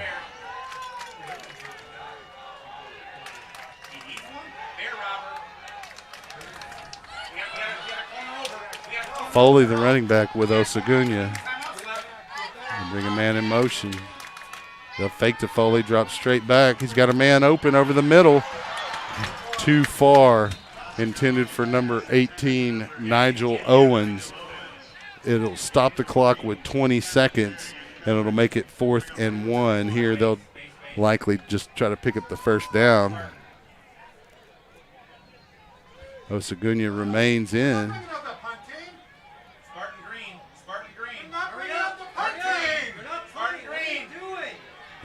Blazers in a huddle. The Pirates thought the punt return was coming out, and Blazers break the huddle. Osagunya takes the snap, flips it into the flat. It's complete. That'll be a first down. Pirates able to stop him right around the 46-yard line with 13 seconds remaining. I didn't see who made that reception. Looks like it's going to be number 9, Tim Johnson. Make that Raz Pace on the reception. So it'll be 1st and 10. The Blazers will burn a timeout with 13 seconds here.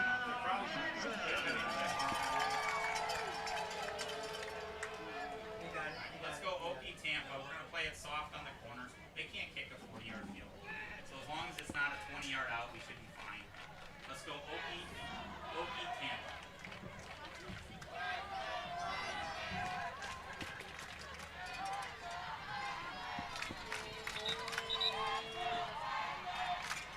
Referee whistle to call the teams back on the field here with 13 seconds remaining. Both teams will break the huddle from the sideline and come out onto the field.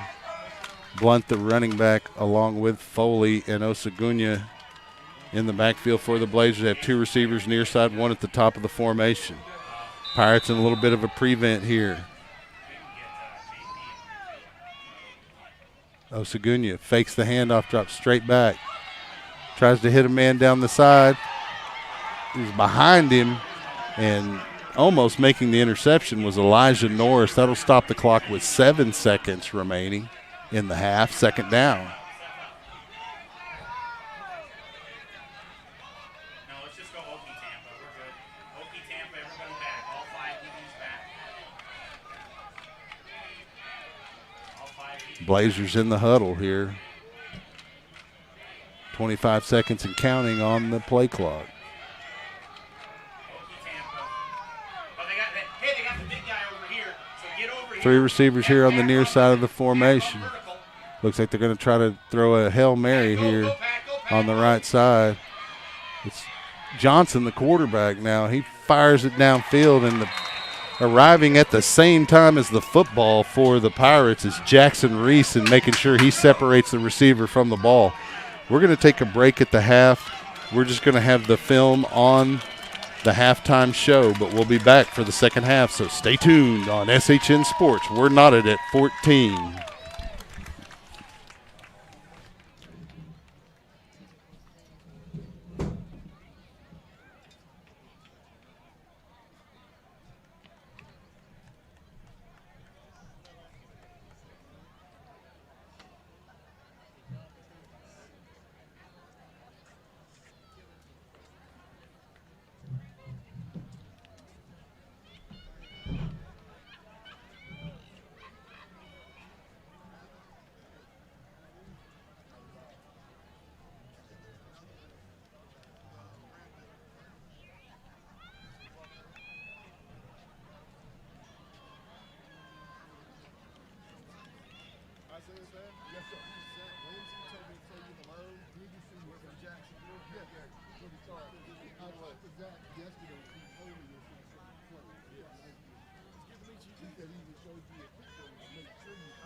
That's why when I saw you coming, I knew your shirt. I knew where you said. I thought I'd say hello.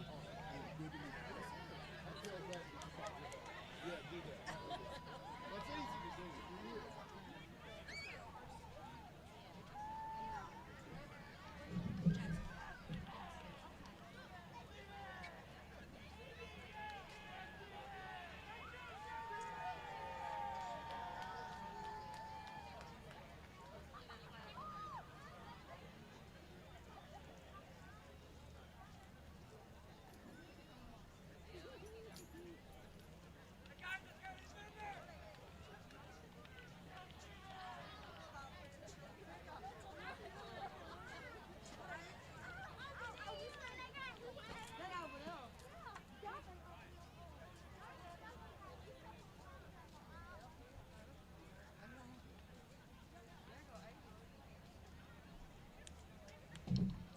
evening's halftime entertainment will be provided by the Belhaven Blazers Band.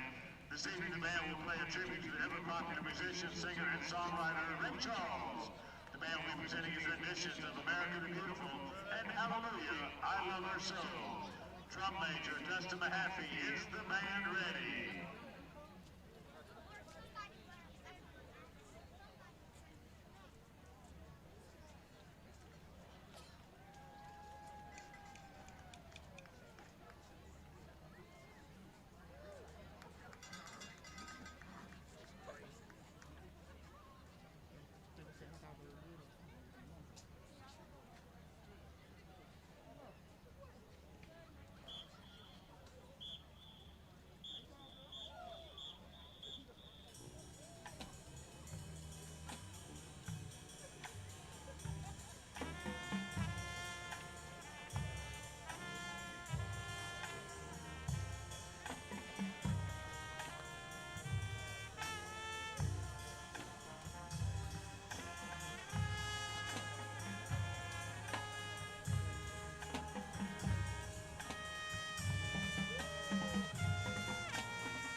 Under the direction of Mr. Casey Kirk.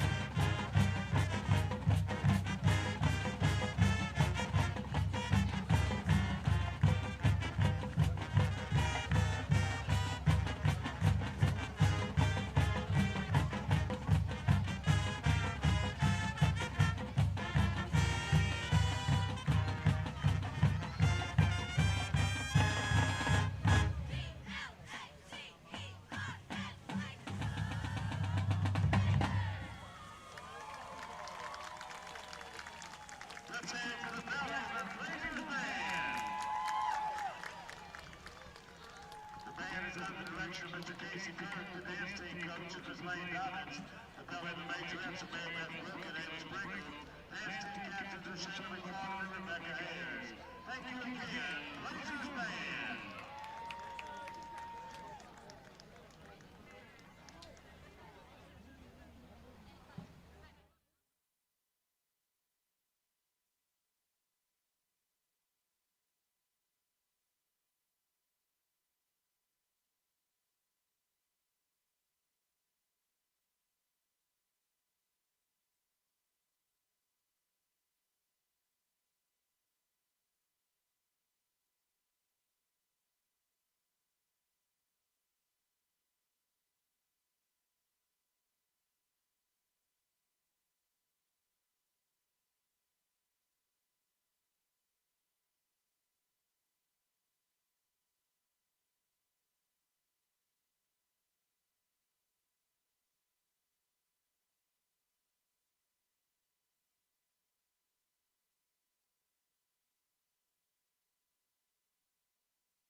Want to welcome everyone back here to Jackson, Mississippi, where the score is not at 14-14 between the Southwestern University Pirates and the Belhaven University Blazers.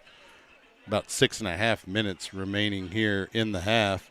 We're going to shout out our sponsors because without them, this broadcast is likely not possible. They include Antioch Georgetown, Chapel Realty Group, Roger Chapel, Chick-fil-A, Chisholm Trail Pediatrics, CJ's Catering, Hewlett Chevrolet Buick Volkswagen, Double Dave's Pizza, Eagles Wings Home Services, First Texas Bank, Gary Brown CPA, Georgetown Commercial Properties, Georgetown Shirt Company, Georgetown Title, Groove Line Productions, HEB, Hello Georgetown, John F. Lewis CPA, Mighty Fine, Minutemen Press Waterboy Graphics, Primerica Financial Solutions, Derek McGill, Ross and Champions CPA, Rudy's, St. David's Georgetown Hospital, Schlotzky's, Sheraton Austin Georgetown Hotel and Conference Center, the host of SU Football Weekly,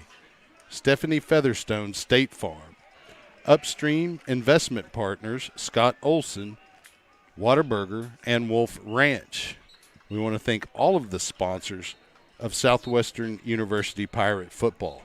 Without you, these broadcasts would not be possible.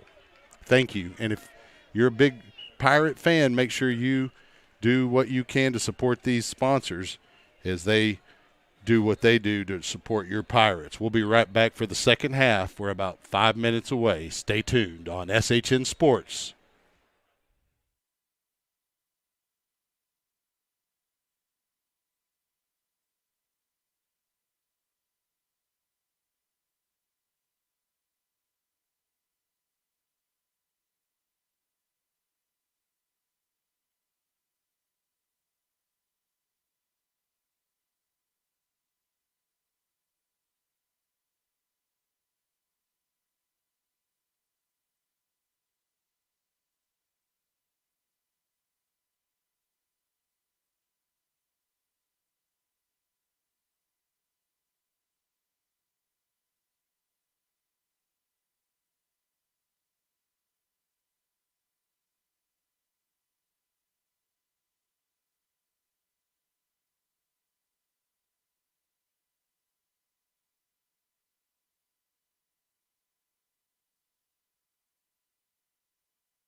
Welcome back again to Jackson, Mississippi, as we get ready to get underway here in the second half between the Southwestern University Pirates and the Belhaven Blazers.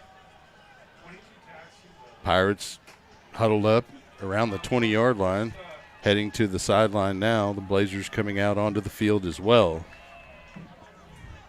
We're almost ready to get underway here in the second half. About 2 minutes away from kicking off. If you'll recall, the Blazers won the toss to open the game and elected to receive. That means the Pirates will be receiving here to open the third quarter.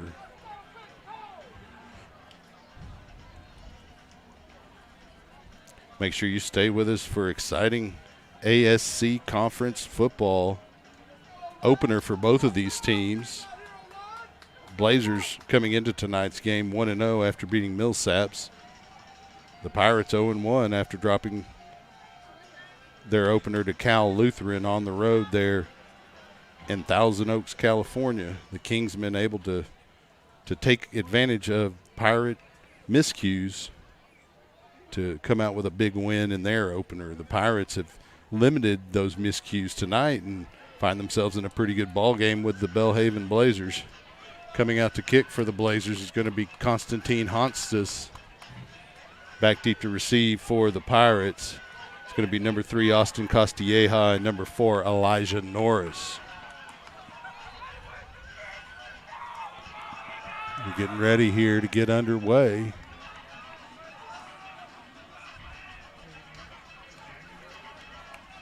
Both of these teams battling here to try to get an opening win in conference play.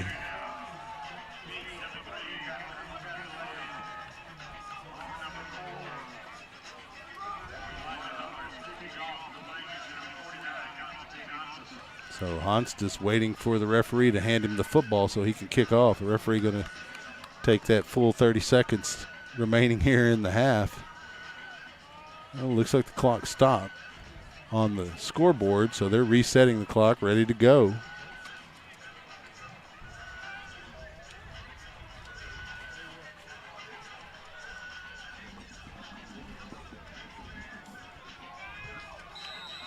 And there's the whistle.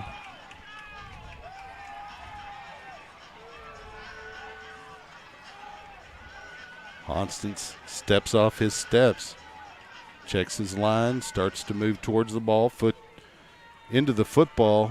It's going to be fielded by Costier at the 14, carries it up over the 20, stutter step 25, outside close to the 26-yard line. They're going to mark him at the 27. It'll be a first down for the Pirates there. I did not see who made that stop. Looked like it's going to be number 88, Fabian Carter, on the tackle. The freshman out of Greenville, Mississippi. Jaquan Marion is going to be the running back for Landry Gilpin as the Pirates come out here in the third period. They have 3 receivers near side of the formation, 1 at the top. They'll bring a man in motion.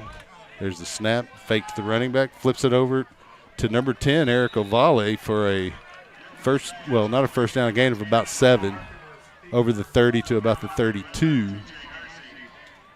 Make it 5-yard gain, second down. There on the stop for the Blazers going to be number 11, TJ Hershey.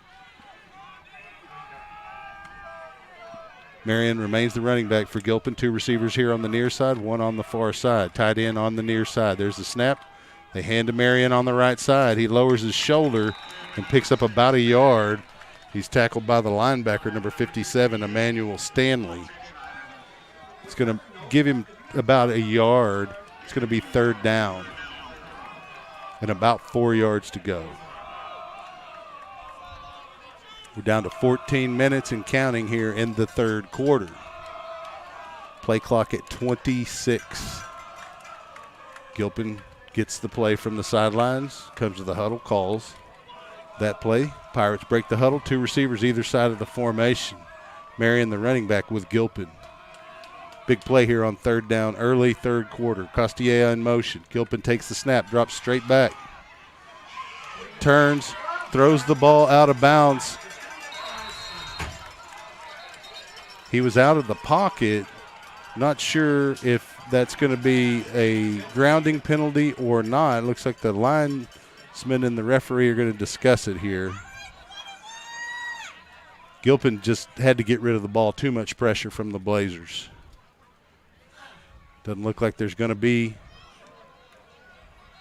a call. It's going to be fourth down, and the Pirates bring out the punting unit, Will Earps, to do the honors. Back deep to receive the punt is going to be number 13, Michael Simpson.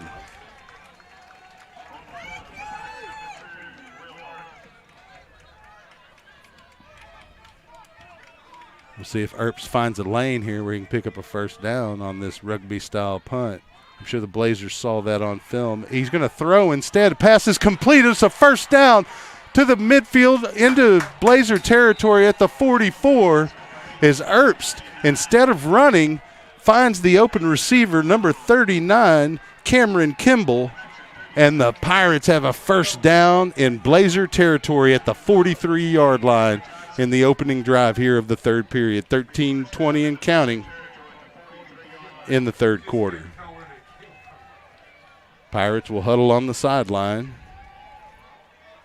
They'll come out of that huddle into formation. Marion remains the running back for Gilpin. 2 receivers either side of the formation. Bring Costilleja in motion. There's the snap. Fake to Marion. Gilpin rolls to his right. Rolls more. Almost intercepted. The pass intended for a receiver. There's a flag down over where that receiver was. Number 33, Luke Fondren there defensively. We'll see if that's offensive or defensive pass interference. It could be a hold. We'll see what the white hat says. He's talking to his crew. And it is a hold against the defense. That's a 5-yard penalty and an automatic first down.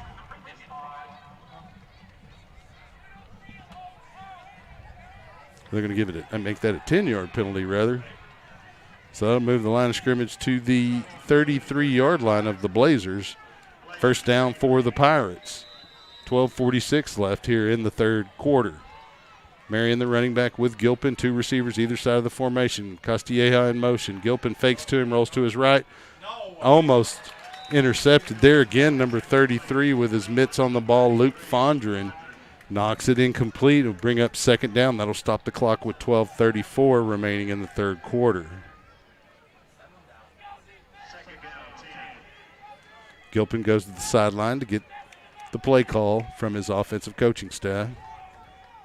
23 seconds on the play clock. Pirates in the huddle. And they come to the line of scrimmage. Marion, the running back. Check that. Yes, that is Jaquan Marion. Gilpin takes the snap, steps to his left, has to turn. He comes up to his left, decides to tuck and run, breaks a couple of tackles and spins inside the 25 to about the 22. It's going to be shy of the first down by about 3 yards, but it'll make it third and about 3. They're going to mark it at the 24. 3rd and 1. Tough angle here, plus we got that big column blocking our view. Out comes the offense, 19 seconds on the play clock. Game clock ticking at 11:52. Gilpin and Marion, the backs in the backfield, 2 receivers, either side of the formation.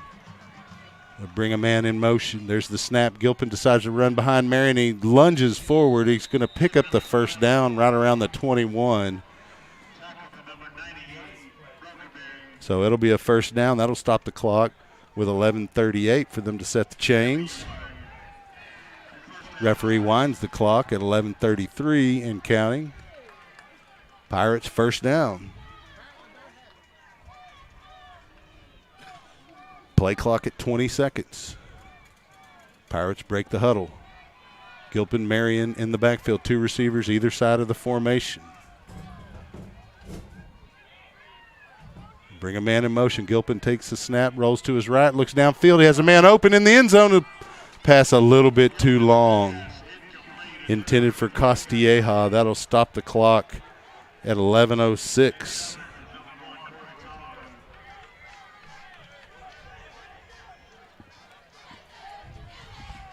So it'll be second down and 10 now for the Pirates. Gilpin comes from the sideline with the play. 20 seconds on the play clock. Marion, the running back. 3 receivers, top of the formation. Ovali here on the near side.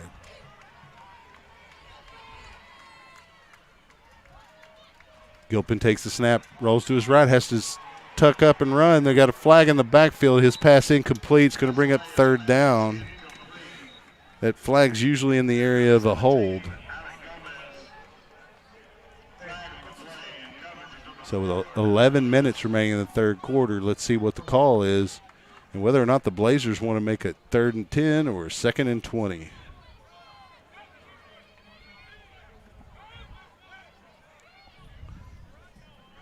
Referee checking with Blaine McCorkle, head coach of the Blazers, on what he wants to do. So they are going to accept the penalty. That'll move the line of scrimmage back to the 34-yard line. It's going to be 2nd down and 20. Maybe that's the 33. Bring in another running back, Gianni Tuskegee, to join Gilpin in the backfield. 2 receivers on the top and bottom of the formation. They'll bring a man in motion. That's Quan Jones. And they'll hand to – no, Gilpin keeps it. He carries on the left side, picks up enough for the first down. There on the stop's going to be number 27, Josiah Raymond. But it will be a 1st and 10 for the Pirates in the red zone. Ball's going to be marked at, looks like the 14-yard line. Pirates drive continues.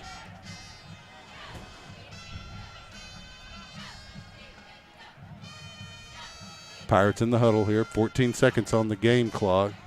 Tuskegee remains the running back with Gilpin at quarterback. Costilleja split on one side, 2 receivers on the right. They'll hand a fake to Costilleja. Gilpin keeps to the left, cuts up at the 10-5. He's in for the score. Pirates on top, 20-14, with 10:10 remaining in the third quarter. Point after attempt coming up.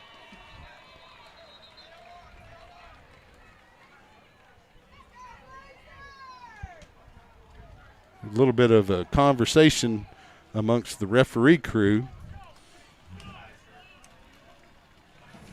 We have an injury is what it is.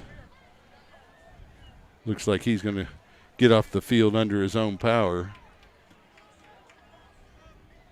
The Pirates take an early lead here in the third quarter with that run by Gilpin off of left tackle. Coleman incurred a hold for Will Erbst on this point after. Snap by the sophomore Lee Piles.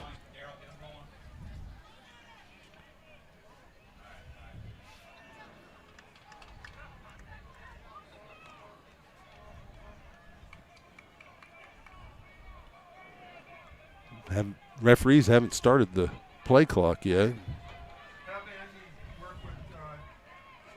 They need to get the player off the field before they do that. That's Ty Reiner getting off under his own power.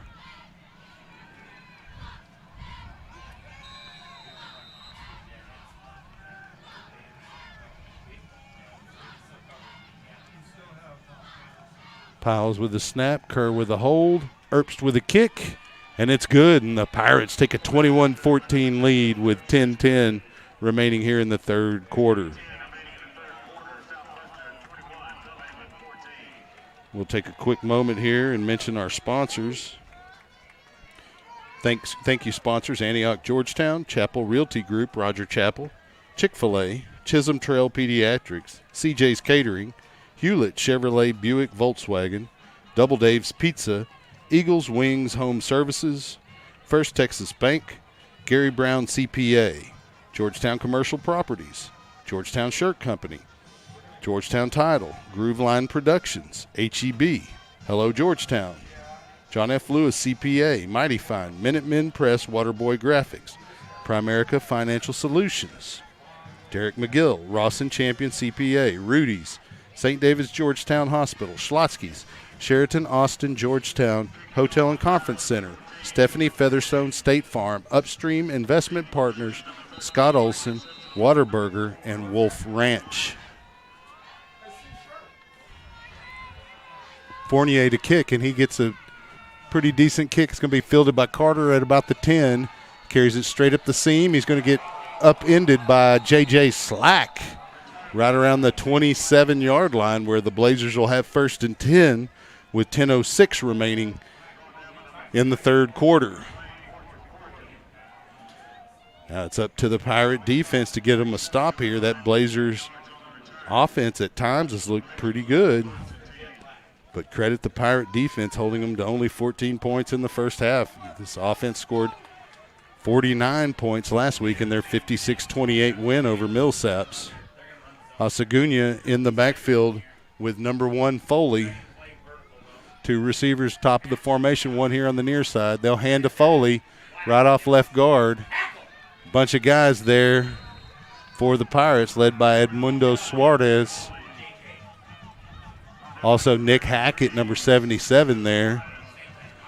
Gain of about 3. He's going to make it 2nd and 7. We've got an injury timeout on the field. Big number 76, Zay Stevens, having a little bit of difficulty. Looks like it's likely a cramp. This weather here in Mississippi is very, very similar to what we have in Central Texas. Hot, humid, and mosquitoes. 9:49 on the game clock. Blazers in the huddle. Osagunya with Foley in the backfield. 3 receivers top of the formation, 1 here on the near side. They're trying to spread the defense out. Osagunya takes the snap, drops straight back. Has to run because Foley was covered. He is able to juke a couple of guys, but Bernard Century's there to clean it up. No, sir, says number 36 of the Pirates. The 5'11", 212-pound senior linebacker out of Lake Jackson, Texas. Makes it 3rd and 7. Another play like that, and the Pirate offense could have the ball back. 9:05 and counting. Play clock to 15. Foley, the running back, with Osagunya. 2 receivers top of the formation, 1 here on the near side.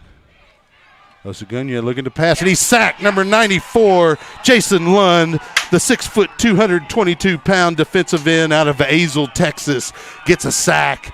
And it's punt time for the Blazers. Coming back to receive that punt for the Pirates is number 3, Austin Costilleja.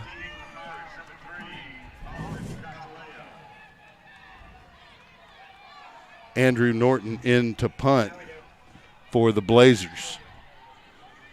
Pirates thinking about going for this one. They're unable to get to it. Costilleja waves a fair catch and makes that catch at the 41-yard line, where the Pirates will take over in their second possession here of the second half. First possession, they were able to drive down the field and pick up a score to take the lead, 21-14. They'd like to extend that lead here early in the third quarter.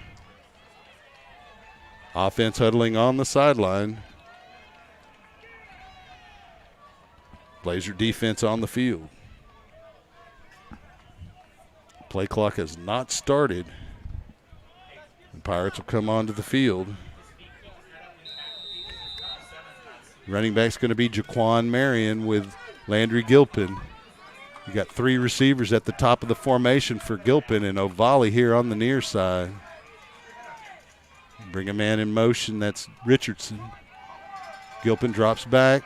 Throws it down the left sideline for Ovali, and he's made a catch even though was pushed the entire way down the sideline. So not only will there be a penalty, they're calling it on the Pirates. Unbelievable.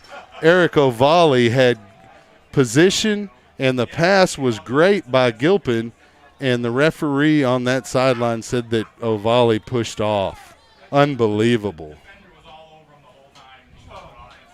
The senior Ovali palms to the sky like, what? And very understandable frustration from the big senior wide receiver as he had position, did not push off. The defensive back was in his business the entire way down the sideline. But a little home cooking here in Jackson, Mississippi is going to be a 10-yard penalty, make it a 15-yard penalty.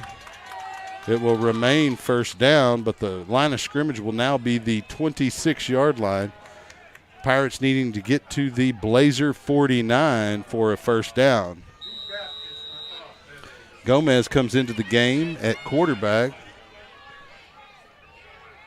Tuskegee, the running back. Gomez follows Tuskegee, carries straight ahead, and he's popped at the line of scrimmage. Nothing there.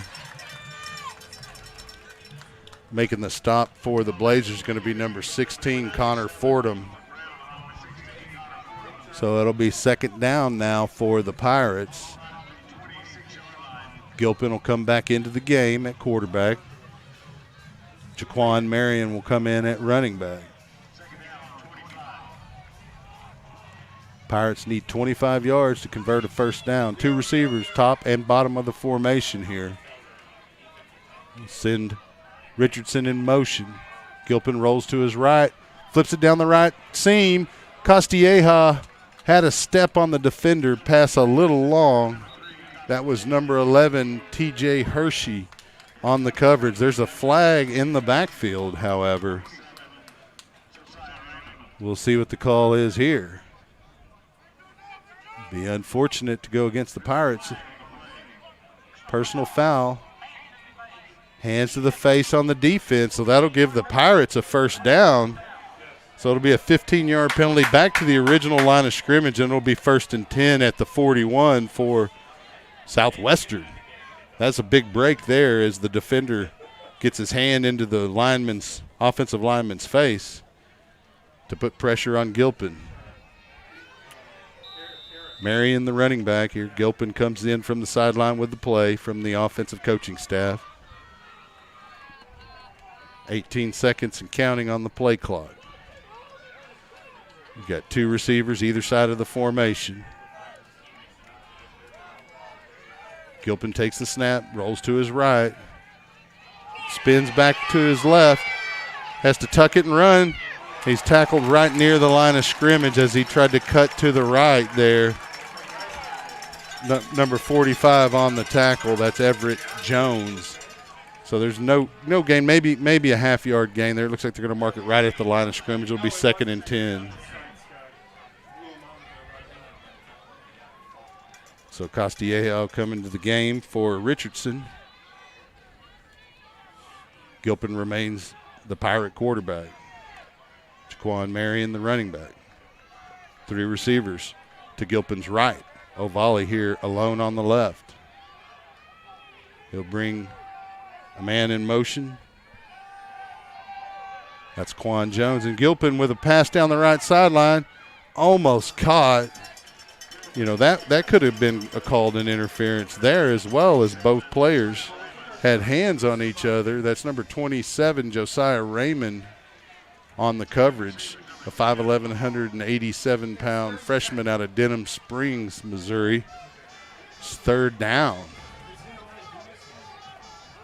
Coming into the game at running back is Tuskegee for the Pirates. Gilpin will remain the quarterback. 3rd down 10. Pirates looking to extend this drive here. Two receivers at the top of the formation. They'll bring Castilleja in motion. They'll fake to him. And a little shuttle pass, incomplete, intended for number 32, Gianni Tuskegee. But there was a flag as well right around the line of scrimmage. And we'll see what the call is here.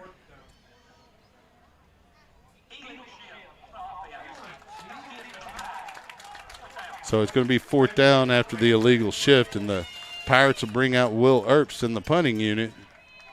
Carter will go back to receive here for the Blazers.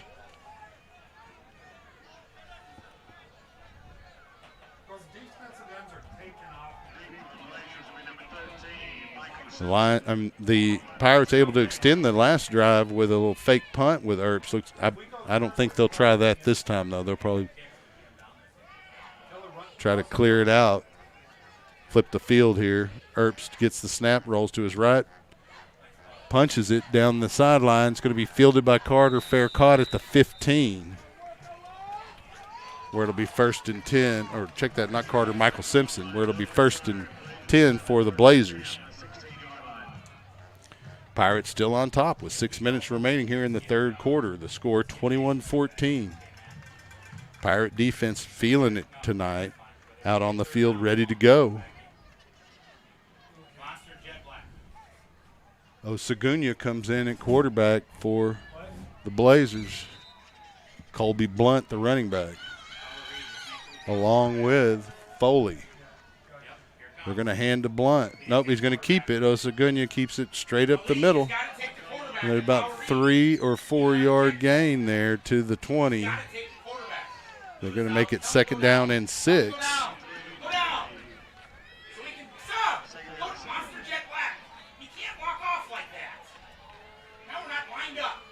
Segunya pitches out.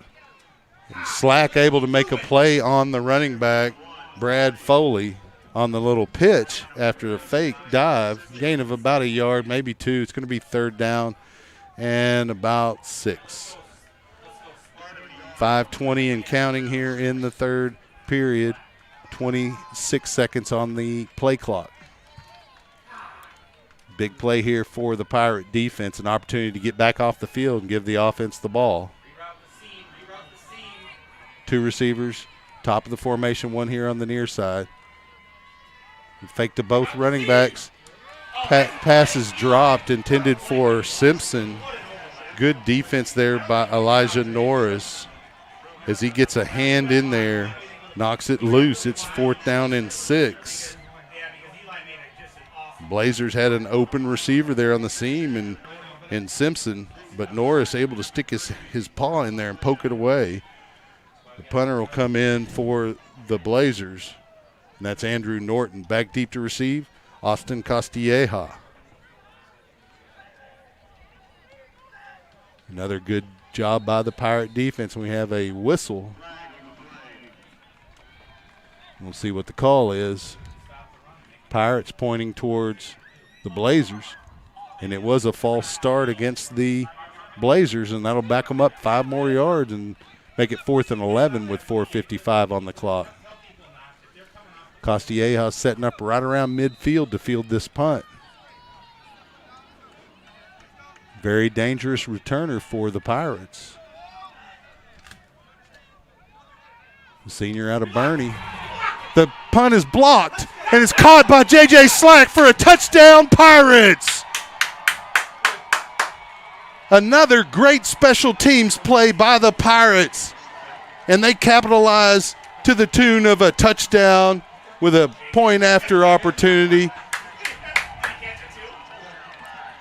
So J.J. Slack blocks it and catches it for the score. He's having a great game, especially on special teams. Earps comes in for the point after, going to be held by Coleman Kerr. Snapped by Lee Piles.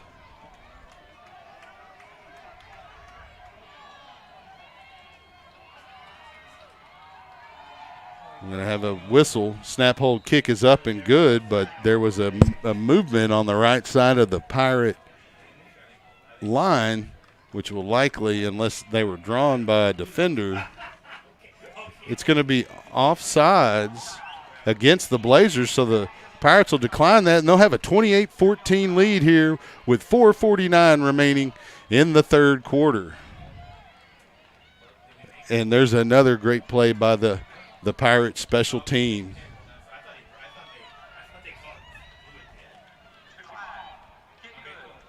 So 28-14, Pirates on top of the Blazers here in the American Southwest Conference opener for both teams.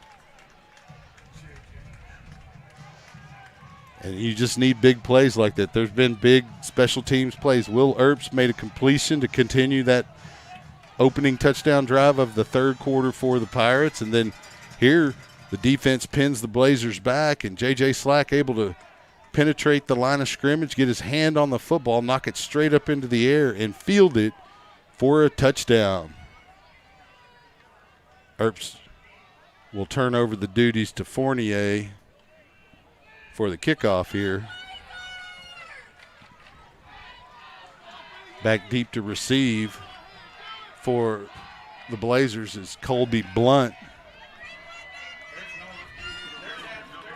and Fabian Carter. That's ridiculous. They need to be out there. I mean, but why isn't K. Reese out there then? He hasn't done it. Come on, guys. We can't have it. So Charlie Fournier getting ready to kick off here for the Pirates. I mean, seriously. This is 20 seconds remaining here on the play clock for the Pirates to get this kickoff. Plenty of time. that doesn't work for us. That Toe to leather. Deep kick. oh my God, he killed it. He killed it.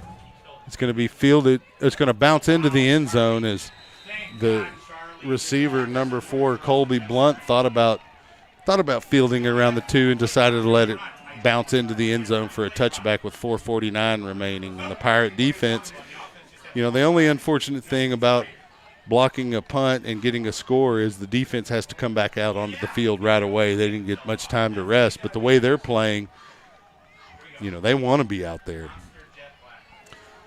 So the Blazer offense comes onto the field. Osagunya, the quarterback, running back in the backfield, Colby Blunt. 2 receivers here on the near side of the formation, 1 at the top. Osagunya takes the snap, rolls to his left. He follows Blunt, and he's going to get wrapped up by several Pirates, led by Edmundo Suarez. Also there, Patrick Nicholas. He loses about 3 yards on that play. He's going to make it 2nd down and 13, and the Blazers seem out of sorts here. The Pirate defense applying all kinds of pressure from all angles. Clock moving at 4:19 here in the third quarter. Play clock down to 20 seconds. It's 2nd and 13 for the Blazers. Osagunya has Blunt in the backfield. Osagunya comes up to the line of scrimmage. He's under center. Brings the H-back in motion. Takes the snap. Fakes to both. Flips to the H-back in the flat. Good coverage there by the Pirates. Number 11, Peyton Ludeman with a good play.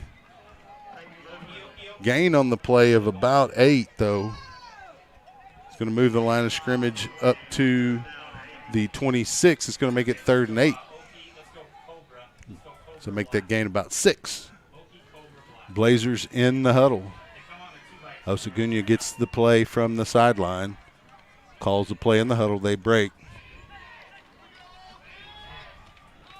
Running back number 4, Colby Blunt. 2 receivers at the top of the formation, 1 at the bottom. And Osagunya is going to take off. Bernard Century there to make a tackle, but right at the line to gain. Did you signal it in? Did you signal it in? It's going to be a 1st down Blazers at the 35-yard line with 3:20. Spartan. They checked the butt. Osagunya in the huddle with the Blazer offense calling the play. Blunt the running back. 2 receivers here on the near side of the formation, 1 alone at the top. Tight end in motion. Osagunya takes the snap, rolls to his left, cuts up. A host of Pirates there, led by number 94, Jason Lund. Also there, number 17 for the Pirates, Alex Gomez. Gain of about 2. Ball at the 37-yard line, 2nd and 8. 2:30 in counting here in the third quarter. Play clock down to 23 seconds. Pirate defense trying to stiffen up here. Blunt, Osagunya, the quarterback. Takes the snap, drops straight back, hits the tight end. He drops it because number 23 was there to smack him. That's Jackson Reese separating the football from number 42, Brooks Breimer. It's going to make it 3rd down. The clock stops at 2:08 remaining here in the third quarter. Big play here again for the Pirate defense. See if they can get a stop and put the offense back on the field. Blunt the running back with Osagunya at quarterback. 2 receivers, top of the formation, 1 here on the near side. Pirates showing some pressure up the middle. Osagunya drops straight back, flips it to the man coming across, Blunt. Century misses the tackle, but 2 guys are there to clean it up. Number 77 there on the stop, Nick Hackett, but it'll be a first down Blazers at the 45-yard line.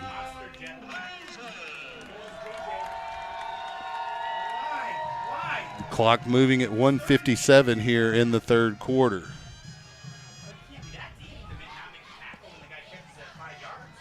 Foley in at running back for Osagunya. He'll bring a man in motion. Take the snap. He'll hand off to the other running back, number 20 on the left side. He's able to get to the outside. He's at midfield 45, and he's forced out of bounds, and the flag comes flying from way downfield. That's Devin Daniels on the carry. We'll see what the flag is. It seems like in an area where a crackback block might be an illegal block. Let's see what the call is. Pirates could use a penalty like that here. It is a hold against the Blazers. It's going to be called against Nigel Owens, the wide receiver out of Tupelo, Mississippi. So that'll back them up from the point of the foul, which will put the ball at the 43-yard line, making it 1st and 13 with 1:37 remaining here in the third quarter. Foley, the running back with Osagunya, also back there, number 20, Daniels. They'll send Foley in motion. Osagunya takes the snap, hits the man in the seam, number 19, but he drops it. Hit him right in the arms. That's Cooper Tulo on the drop for the Blazers. That'll stop the clock with 1:20 remaining in the third quarter and make it 2nd down and 13. Ball still at the 43-yard line. So the 5th-year senior for the Blazers calls the play from the huddle. Has Foley in the backfield with him. 2 receivers here on the near side of the formation, 2 at the top. He'll bring one of those guys in motion. They'll flip it to that man in motion, number 19. And Edmundo Suarez is there along with number 9, Patrick Nicholas, to minimize the gain by number 19, Cooper Tulo. It's going to make it 3rd and 9. Blunt comes back into the game at running back for the Blazers. Big play here for the Pirate defense as they've got them 3rd and long once again. Blazers converted their last 3rd and long. It was 3rd and 8. Foley and Blunt in the backfield with Osagunya. 2 receivers top of the formation, 1 near side. Osagunya takes the snap, fakes the handoff. Pass is complete to number 17, Simpson, but he picks up a first down before he's tackled. It'll be in Pirate territory at the 42-yard line.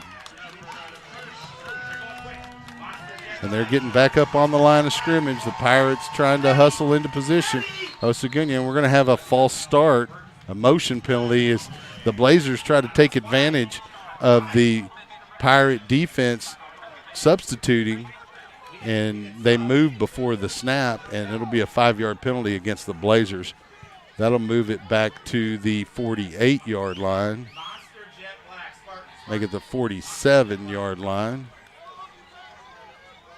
Blazers need the Pirate 32 for a first down. It was 1st and 15. Clock moving at 15 seconds here in the quarter. Play clock is yet to start. Game clock down to 5. Osagunya hands to Blunt. Blunt gets the edge. He cuts up at the 45 and gets tackled near the 40, and that'll be the end of the third quarter. We'll flip sides of the field, and the Blazer drive will continue. While we're doing that, I'll go on ahead and acknowledge our sponsors once again. They include Antioch Georgetown, Chapel Realty Group, Roger Chapel, Chick-fil-A, Chisholm Trail Pediatrics, CJ's Catering, Hewlett Chevrolet Buick Volkswagen, Double Dave's Pizza, Eagles Wings Home Services, First Texas Bank, Gary Brown CPA, Georgetown Commercial Properties, Georgetown Shirt Company, Georgetown Title, Groove Line Productions, HEB, Hello Georgetown, John F. Lewis CPA, Mighty Fine, Minutemen Press, Waterboy Graphics, Primerica Financial Solutions, Derek McGill, Ross and Champion CPA, Rudy's, St. David's Georgetown Hospital, Schlotsky's, Sheraton Austin Georgetown Hotel and Conference Center, Stephanie Featherstone State Farm, Upstream Investment Partners, Scott Olson, Whataburger, and Wolf Ranch. Thank you very much, Southwestern University Pirate sponsors.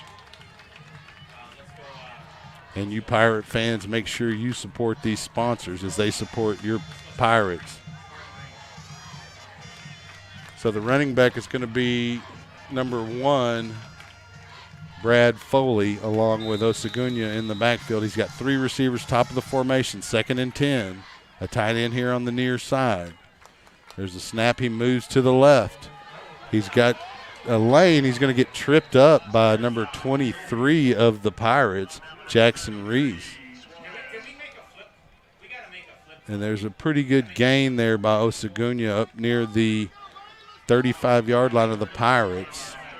It's going to be 3rd down and 2 here for the Blazers. Big play for the Pirates. It's probably 2 down territory, down 2 scores here for the Blazers, but the Pirates could make it difficult by getting some penetration here on 3rd down and 2. Foley, the running back, along with Osagunya. 3 receivers at the top of the formation, a tight end here on the near side, and it's the same play as Osagunya runs to the left. He's in the open. He breaks the tackle and is forced down the sideline for a score. And just like that, it's 28-20. Pirates on top with 14:08 remaining here in the game.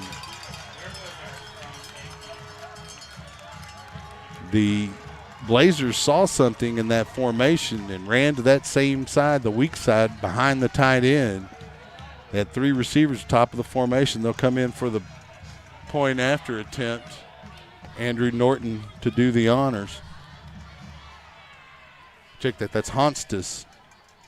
Snap, hold. It's blocked. And the point after is no good. The score will remain 28-20. Pirates on top with 14:08 remaining in tonight's ball game.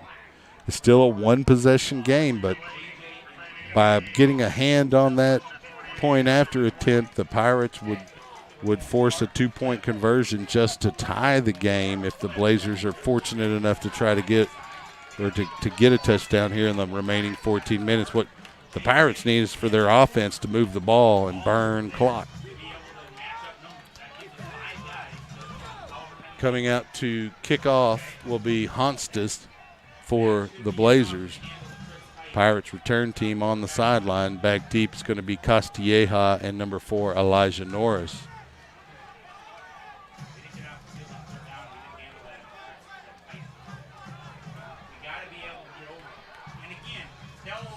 Check that. Jeremiah Richardson, one of those deep backs with Castilleja. So Norris not returning this one. It's either going to be Richardson or Castilleja. Toe to leather. High short kick. Castilleja is going to field it at the 20. Runs right up the seams to the 30, near the 35, right around the 34, where he's tackled by number 45, Everett Jones. So the Pirates will have 1st and 10 in good field position. They just need to burn as much clock as possible and try to get some points out of this drive. Try to put this as much out of reach as possible with almost the entire 4th quarter remaining. Offense comes from the sideline into formation. Running back is Ewan Oken with Landry Gilpin. 3 receivers top of the formation. One here on the near side. Richardson in motion. Gilpin looking to throw up the sideline to O'Volley. Incomplete. Him and the defender, number 11, having a little bit of arm wrestling going on. That's TJ Hershey. No call. That'll stop the clock with 13:57. It's second down and 10.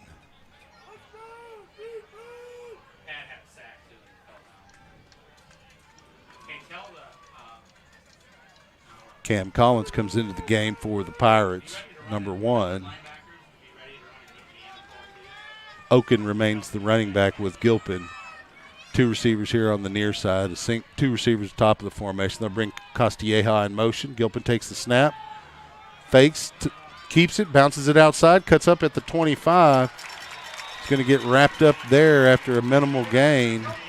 It's going to be number 16 on the tackle, Connor Fordham, for the Blazers. It's going to make it third down and about 8 yards for the Pirates. It's a big play here for the Blazers and the Pirates. Blazers trying to get momentum, wrestle it back from the Pirates, and the Pirates needing to convert here to quiet this home crowd, hanging on to a 28-20 lead in the ASC opener for both of these teams.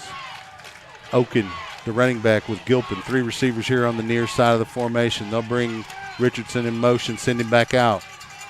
Gilpin throws it complete for a first down to number 84, Ethan Powell, and he breaks a couple of tackles up over midfield for a first down, and he gets up and gives that first down signal a la Michael Irvin from the 90s Cowboys. Ball at the 48, first and 10 for the Pirates. Clock moving at 12:58 left in the game. Oken remains the running back with Gilpin. 2 receivers here on the near side of the formation. There's the snap. They'll hand to Oken on the counter back. He meets a defender and is able to break free and get outside for a decent gain. They're going to have him stepping out of bounds at the 45, so that'll minimize the gain to about 3 yards. Make it second and 7. May have been a penalty flag. Nope. Clock moving at 12:34. Second down and 7 for the Pirates. Oken remains the running back with Gilpin the quarterback. 2 receivers on either side of the formation. They'll bring Richardson in motion. Gilpin takes the snap, flips it into the flat, complete again to number 84, Ethan Powell. He's going to have that ball right around the 41 of the Blazers, making it third and about 3 yards for a first down. Clock continues to burn at 12 minutes.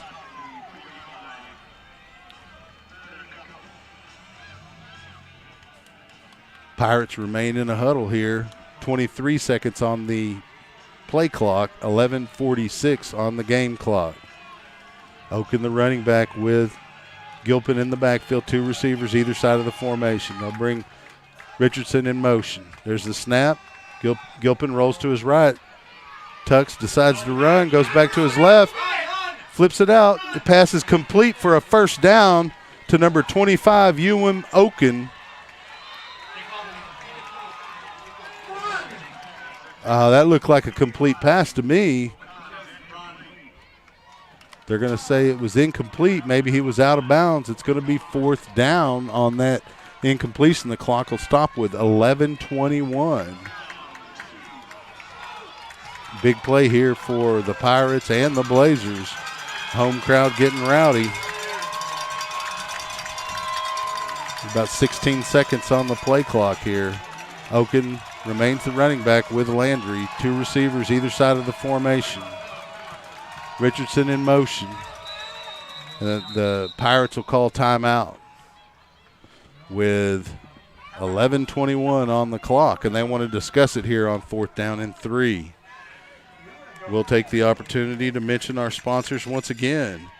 Can't ever mention them too much. Antioch, Georgetown, Chapel Realty Group, Roger Chapel, Chick-fil-A, Chisholm Trail Pediatrics, CJ's Catering, Hewlett Chevrolet Buick Volkswagen, Double Dave's Pizza, Eagles Wings Home Services, First Texas Bank, Gary Brown CPA, Georgetown Commercial Properties, Georgetown Shirt Company, Georgetown Title, Grooveline Productions, HEB, Hello Georgetown, John F. Lewis CPA, Mighty Fine, Minutemen Press, Waterboy Graphics, Primerica Financial Solutions, Derek McGill, Ross and Champion CPAs, Rudy's, St. David's Georgetown Hospital, Schlotsky's, Sheraton Austin Georgetown Hotel and Conference Center, Stephanie Featherstone State Farm, Upstream Investment Partner Scott Olson, Whataburger, and Wolf Ranch. Oken remains the running back for Gilpin here on 4th down and 3. 2 receivers either side of the formation. He'll take the snap, and Gilpin will flip it out to Oken, who'll pick up the first down and more.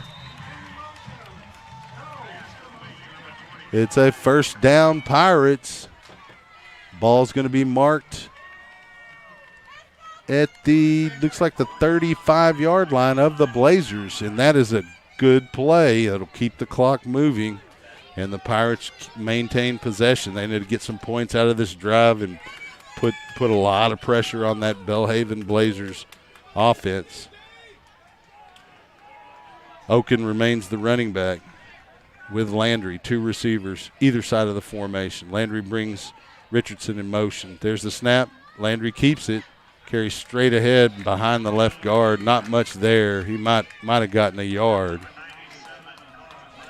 Number 97, Carlton Brown on the tackle for the Blazers. It'll make it 2nd down and 9, about 9.5 even. 10:30 and counting on the game clock.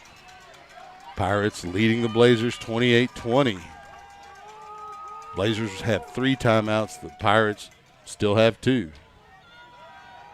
Oken, the running back, with Gilpin, 2 receivers. Top and near side of the formation. They'll bring Richardson in motion. There's the snap. Gilpin rolls to his left. Flips it. Oh, there's a contact. Looked like he might have been a little bit early. That pass was intended for Oken.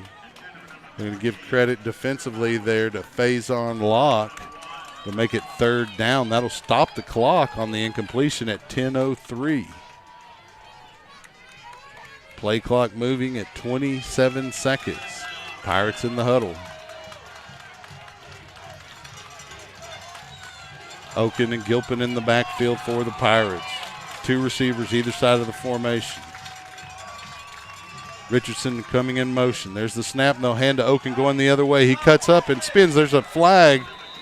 Also, minimal gain there for the Pirates. Number 98 there on the stop.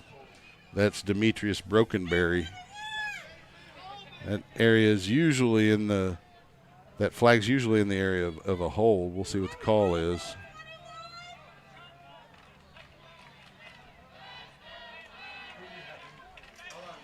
That signal looked like an offside signal, but he pointed towards the Pirates. We'll see what the call is.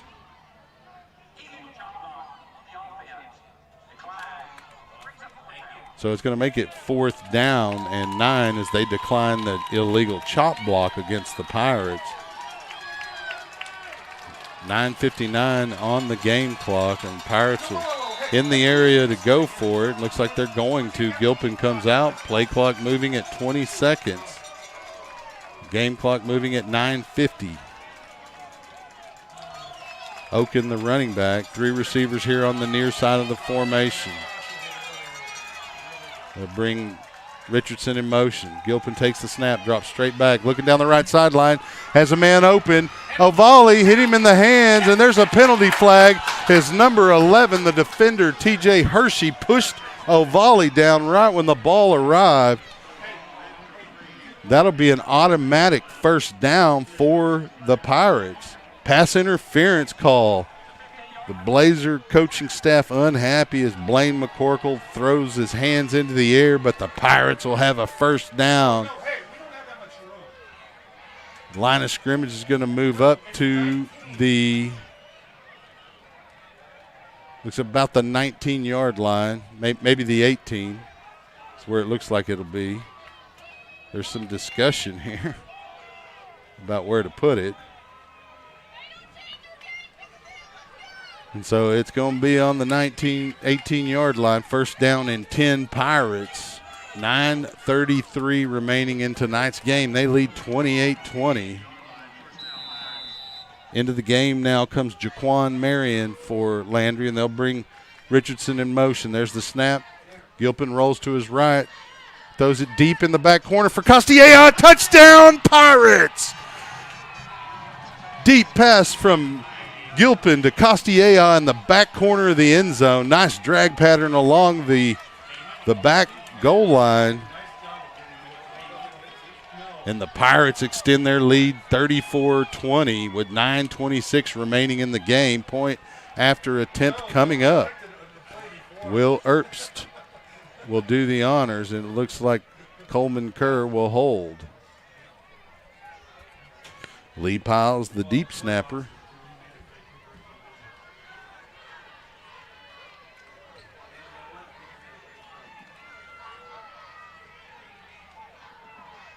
There's the snap from Piles, the hold, and it's blocked.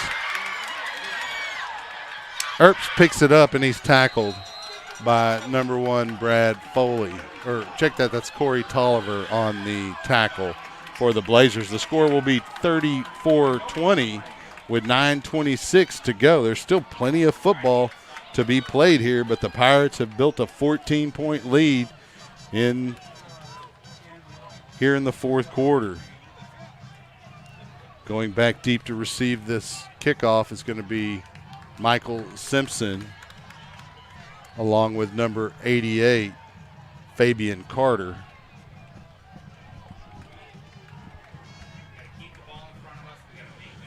Kicking off will be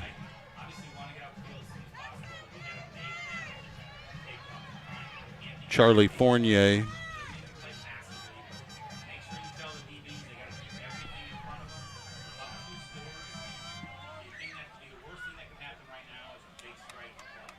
So Fournier getting ready to kick off here.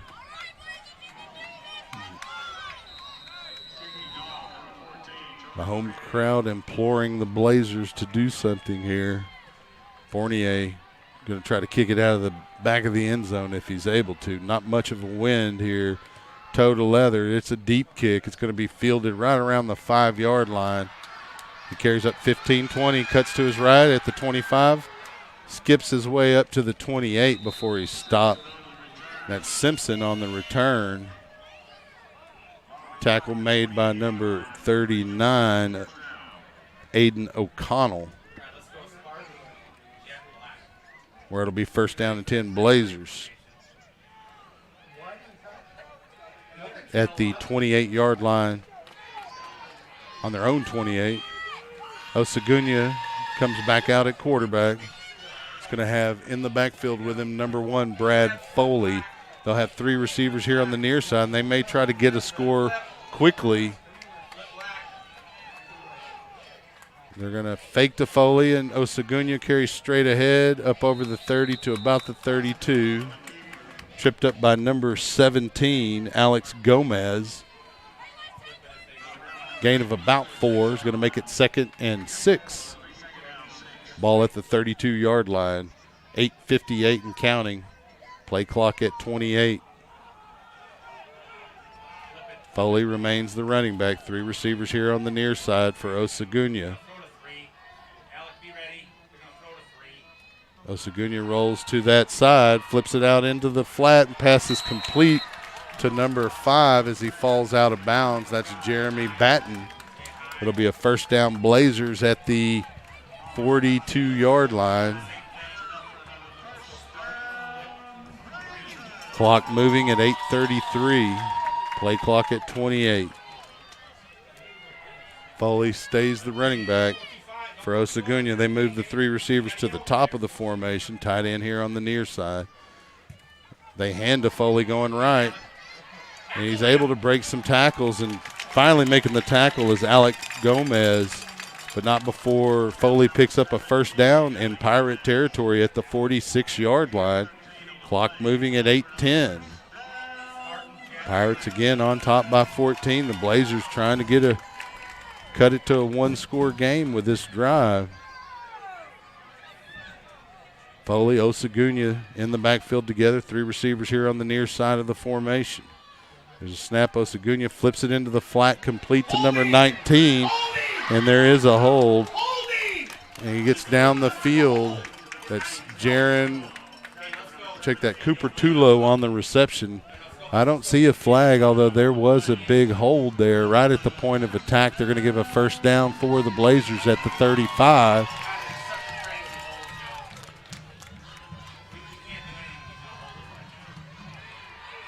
So Foley and Osagunya, still the backs in the backfield, two receivers, top of the formation with a tight end, single receiver here on the near side. Fake to Foley. Good pressure from Lund. And Osagunya able to get the ball off, but Lund there to make him do that quickly. Pass incomplete, which will stop the clock at 7:19. It'll be second down and 10. Play clock moving at 30 seconds. Osagunya looking to the sideline to get the call from his offensive coaching staff. We're at 20 seconds on the play clock. Blazers break the huddle. Foley, the running back. Three receivers, top of the formation. A tight end here on the near side. Osagunya comes to the left behind the tight end, and he's tripped up by 36 Bernard Century after a short gain near the 30. They may give him the 29. We'll see where they mark it. Looks like it's going to be the 30, which is going to make it third down and 5. They need to get to the 25, and the ball's at the 30. Clock moving at 6:50. Huddle broken, three receivers at the top of the formation. There's the snap. Osagunya flips it out into the flat. It's complete to Simpson. Or he doesn't get the line to gain. He stopped about a yard shy. It's going to be 4th and 1. Clock still moving at 6:25. The Blazers moving to the line of scrimmage here. Make it 4th and 2. Under center, Osagunya takes it and carries off left end. He's going to pick up the first down inside the 25 to about the 23. That'll stop the clock to move the chains at 6:17. Get play clock at 30. Game clock moving now. We're at 6:10 and counting. Osagunya gets the play, has Foley in the backfield. We're going to have three receivers here on the near side, the tight end at the top of the formation. There's a snap. Osagunya rolls to the near side, flips it into the corner of the end zone. Incomplete. Good coverage there. Couple of Pirates. Pass intended for number 18 of the Blazers. That's Nigel Owens. So it's going to be 2nd and 10. The clock stopped at 5:48. Play clock at 25 seconds and counting. Blazers in the huddle.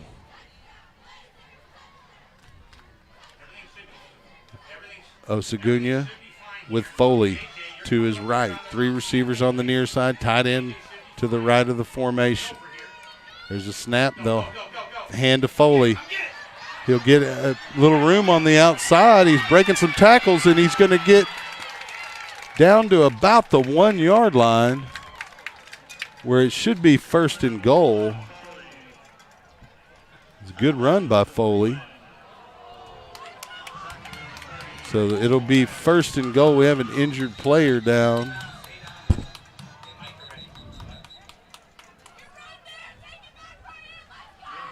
.538 on the clock, and the Blazers are knocking on the door here. Down 2 scores. We've got injured players on both sides.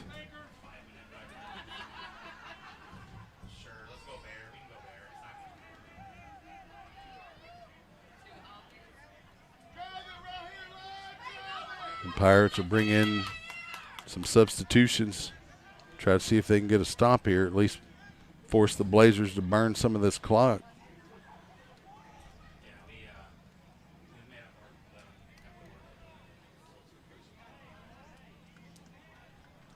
Some players still being attended to here.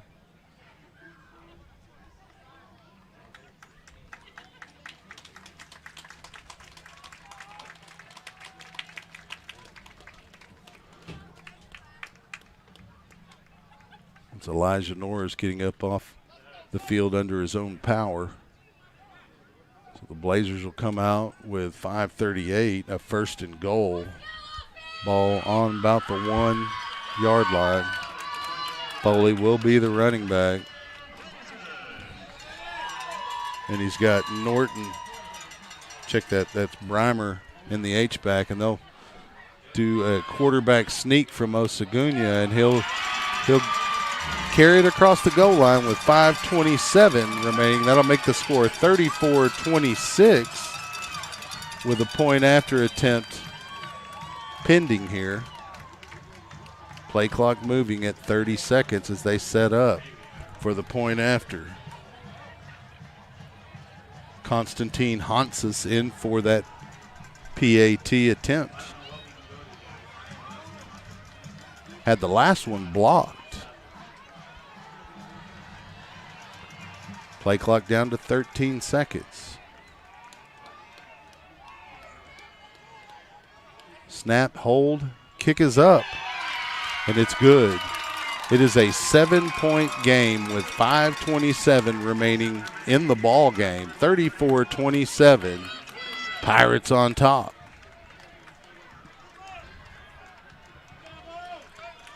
You got to be alert here as a special team unit for any kind of squib kick or maybe even a attempted onside. There's still plenty of time left for the Blazers to make a defensive stand, try to get the ball back. We'll see what they do here. Konstantin Hansis coming in to kick for the Blazers. Back deep to receive the kick for the Pirates is number 3, Austin Castilleja, along with number 28, Jeremiah Richardson.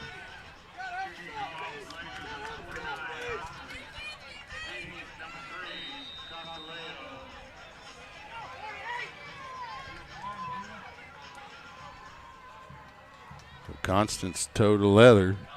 It's going to be fielded by Castilleja, fair catch, and that'll move the ball to the 25-yard line for a 1st and 10 for the Pirates. The Pirates need to burn clock here, but continue to march the ball down the field and want to do what they can to prevent the Blazer offense from touching the football. 7-point lead, 34-27. Pirates break the huddle from the sideline, come out in formation. Running back's going to be number 6, Jaquan Marion for Gilpin. 2 receivers on either side of the formation.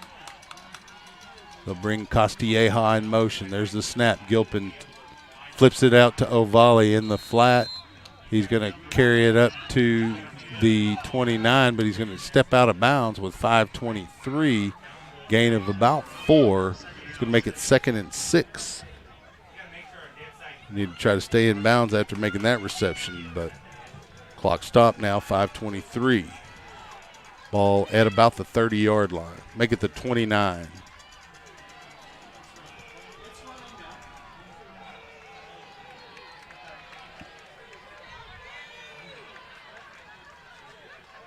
Marion, the running back, with Gilpin.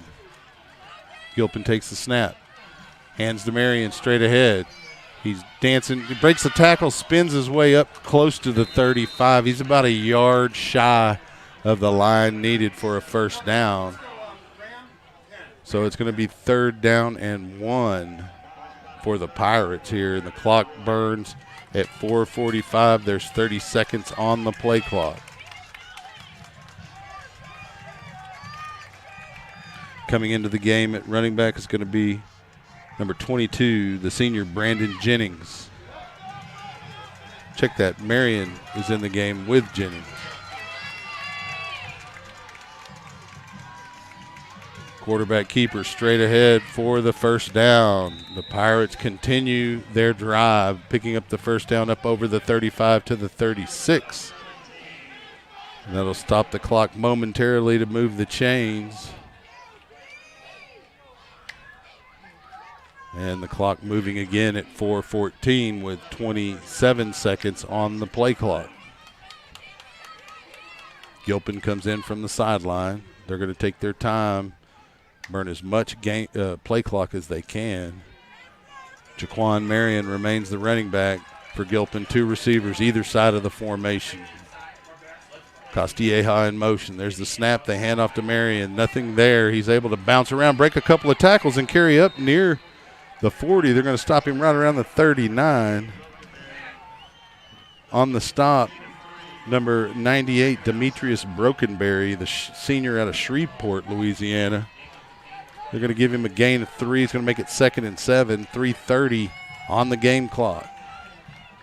25 seconds and counting on the play clock. Gilpin comes in, takes a look at the play clock, comes to the huddle. We're down to 18 seconds.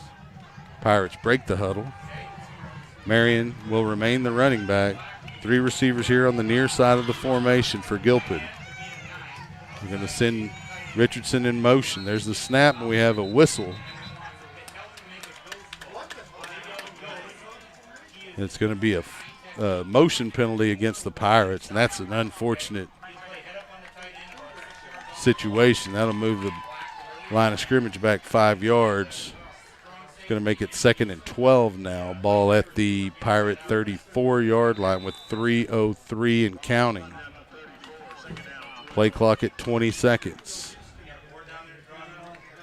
Gilpin along with Jaquan Marion in the backfield. 3 receivers, top of the formation. O'Volley here on the near side. They'll bring Richardson in motion, send him back the other way. Gilpin takes the snap, rolls to his right.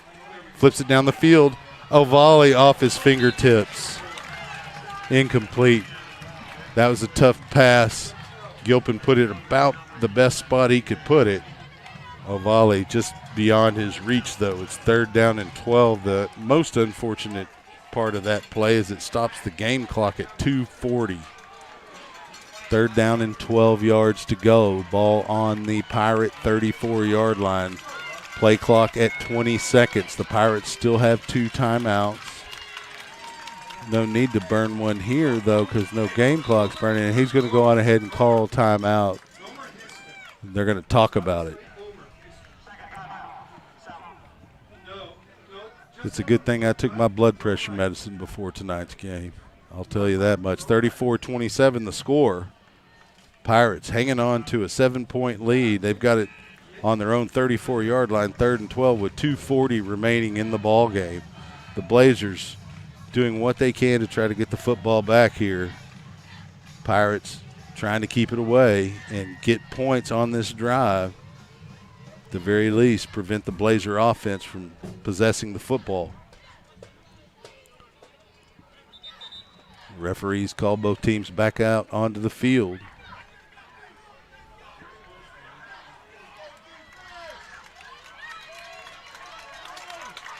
Pirates come out in formation. Gilpin at quarterback with Jaquan Marion in the backfield. 2 receivers on both sides of the formation. We have a quick whistle, a timeout, Pirates. So that other timeout must have been the Blazers.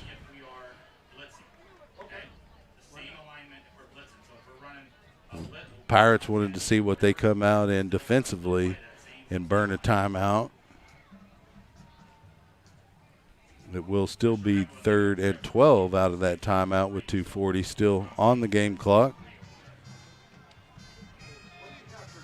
Or maybe we called back-to-back timeouts. That's what it looks like.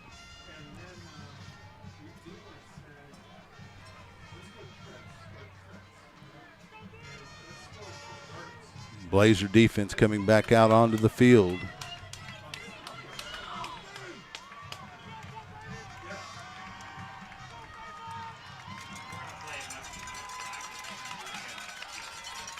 We'll see what the Pirate offense has in store here on 3rd and long.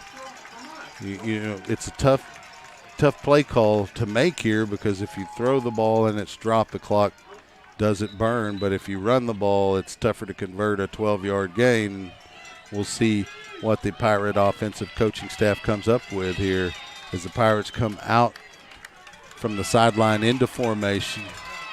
Coming into the game is Ewan Oken to join Landry in the backfield. 3 receivers, top of the formation.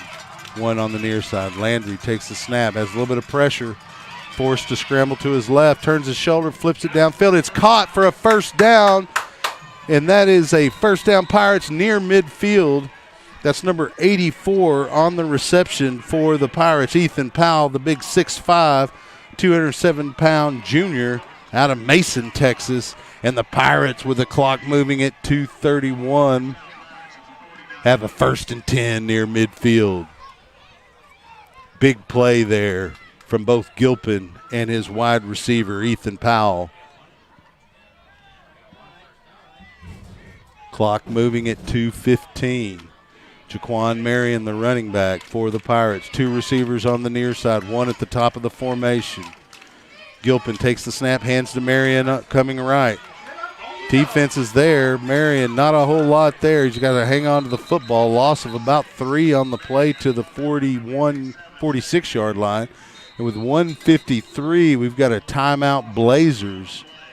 It'll be 2nd down and about 13. So they try to stop the clock because they've got all 3 of their timeouts. They want to give their offense some time left. If they're able to get the ball back, the Pirates just want to possess it till the end of the game, maybe even turn it into some points. Make sure you tune in this Wednesday to SU Football Weekly, presented by Sheraton Austin Georgetown Hotel and Conference Center, as we'll discuss this game in great detail, as well as the upcoming matchup between the Pirates and the University of Mary Hardin Baylor Crusaders, which will be at Birkelbach a week from today at 7 p.m. So make sure you come out for the home opener of the Pirates next week. But let's get this one under our belt first. Clock at 1:56. 2nd down and 13 for the Pirates. Gilpin with Oken in the backfield. Gilpin fakes to Oken, cuts back to the left, and just carries straight ahead for a gain of about a yard. A little bit of extracurricular does not get called there.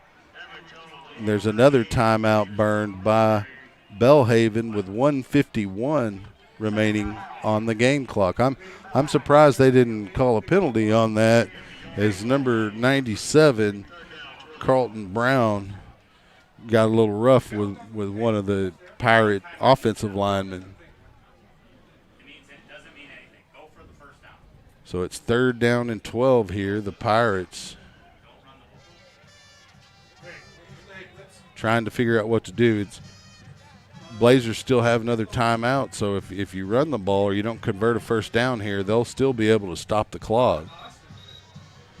So it's a big play call here for the coaching staff for the Pirates. First, it's going to be 3rd and 12. Got the ball marked at the 47-yard line. Pirates need to get to the Blazer 41. And they'll come out in formation. Oken, the running back for Gilpin. 3 receivers at the top of the formation. 1 on the near side. Richardson comes in motion. There's the snap. Gilpin drops straight back. Spins, cuts up, tucks it to run, breaks a tackle. He's at the midfield, 45-40. Picks up the first down inside the 40 to the 38. Now it's a 1st and 10, a minute 40. 1 timeout for Belhaven, and the Pirates are in the driver's seat here late, up 7. They're going to burn their last timeout. A minute 34. The Pirates can basically get into victory formation here and run the clock out here. Gilpin with a huge run there as he breaks not 1 but 2 tackles along the way to picking up that first down. He needed 12 yards and he got about 15. Ball now at the 38-yard line of the Blazers, and they're just looking for a turnover at this point while the Pirates are going to look to burn clock here, and you'll likely see a victory formation. The Pirates got 4 plays to burn. There's still a minute 34 on the clock.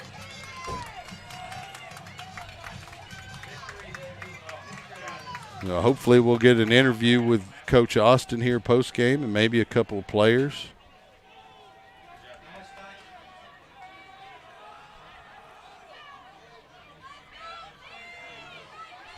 Gilpin in the victory formation with Castilleja in the backfield with him. And they'll talk to the referee and inform him that they're going to be taking a knee.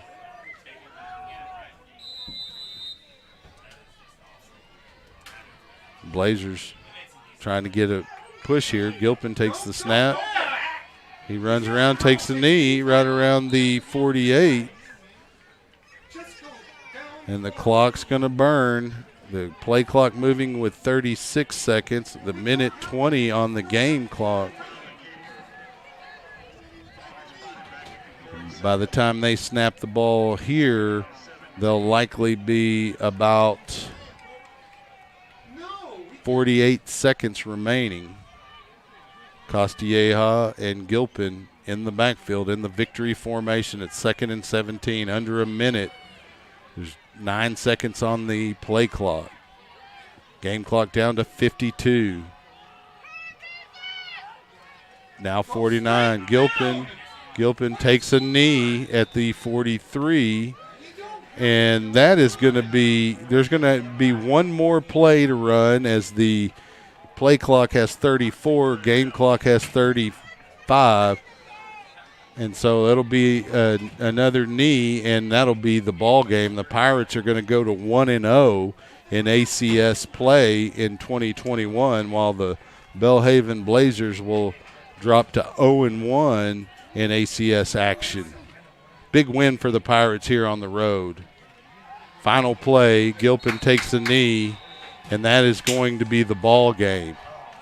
We'll hope that Coach Austin and a couple of players come in for an interview for us. We'll be right back on SHN Sports.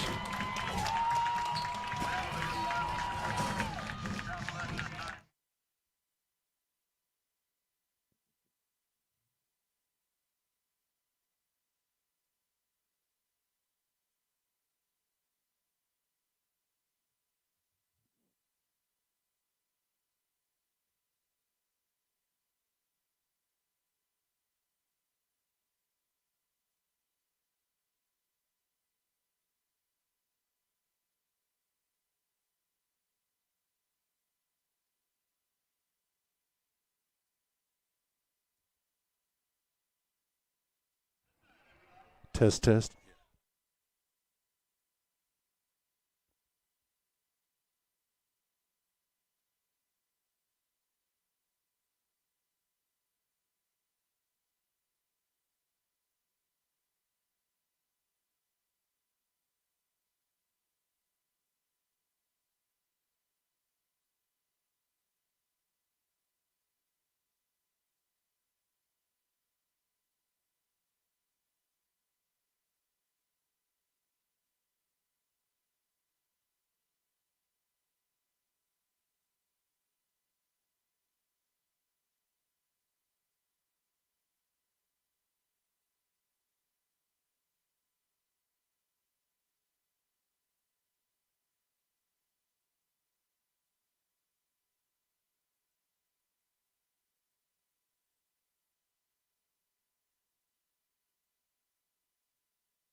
Okay, Coach Austin.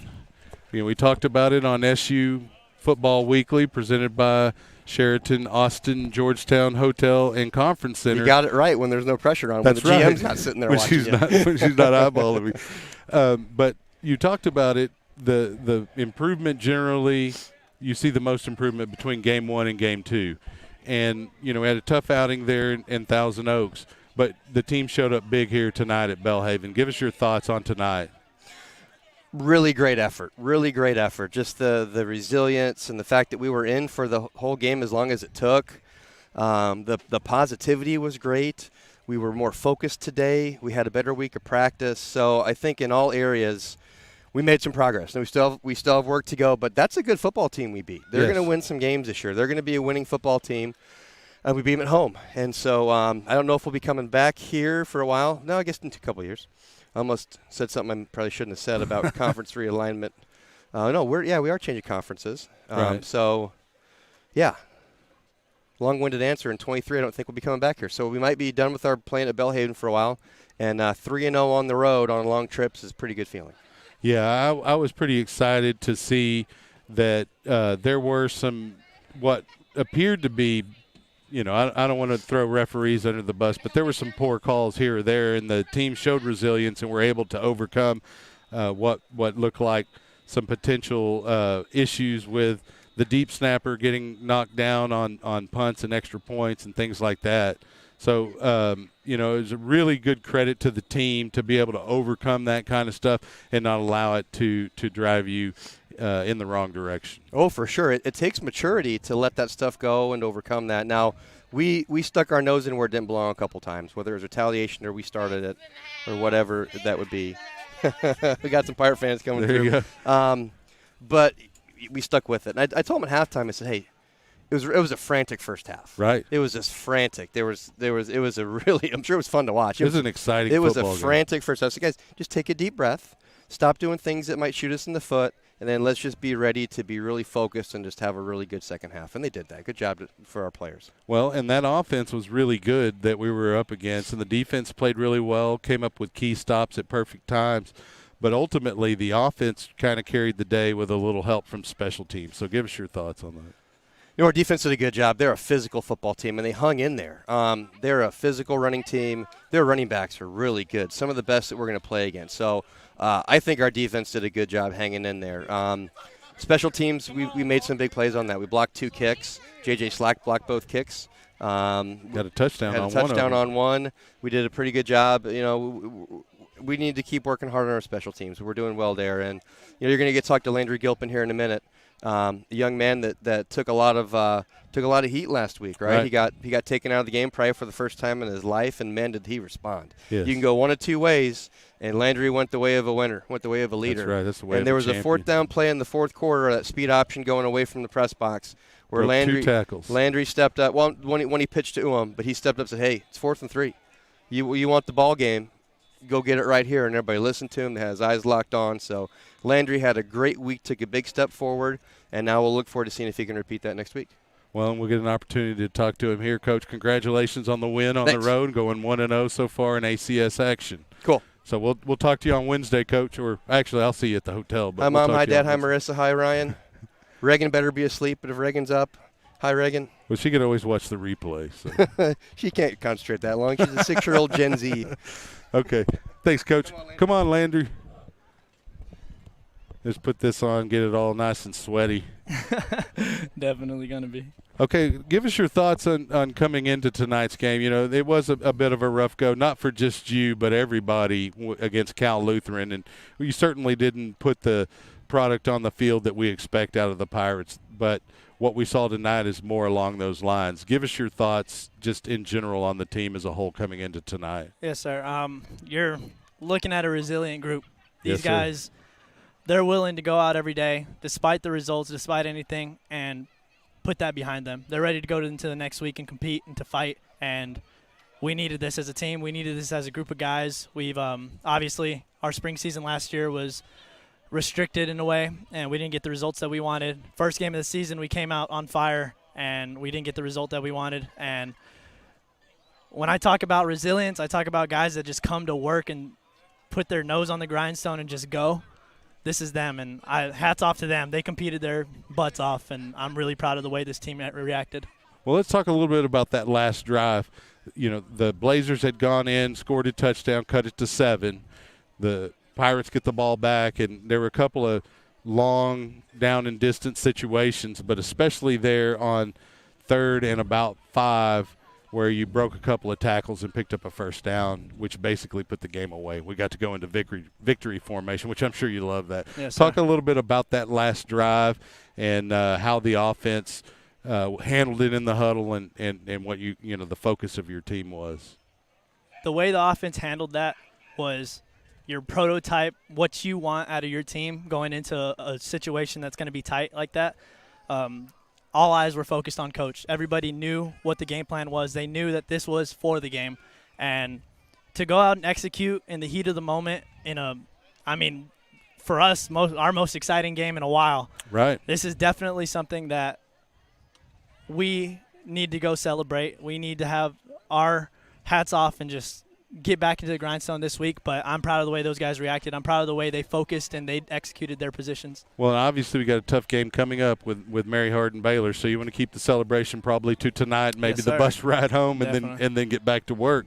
But talk about your passing tonight, because one of the things that really stood out about the Cal Lutheran game was the lack of passing yardage. Yes, sir. And that changed tonight. You were able to hit a lot of open receivers, and the offense was able to maintain a lot of drives on really third and long-distance plays based on the throws. Yes, sir. So, Well, definitely last week falls on me. Last week I was jittery. I wasn't in my confidence zone that I should have been. And the guys told me all week that they had my back. They told me that they were going to work. They told me that they were going to execute their jobs and for me to relax, sit back, and execute my job. And that's all credit to them. Tremendous receivers, tremendous guys that can just go out and read me as I'm moving around, and they follow me like a mirror image, and they do a great job of that, and our line did an awesome job of holding the pocket today. and they did it. And when there was penetration, you were able to move that pocket either to the left or right and find open receivers down the field. And I just want to congratulate you on a good bounce-back game and a Thank you. 1-0 Appreciate ASC record, okay? Yes, sir. I'll see you on the bus. Yes, sir. Thank you for listening to Pirate Football here on SHN Sports. We'll be back on Wednesday with SU Football Weekly, presented by Sheraton Austin Georgetown Hotel and Conference Center. And then next Saturday we'll be at Birkelbach for the 7 p.m. matchup against the University of Mary Hardin Baylor Crusaders. Go Pirates!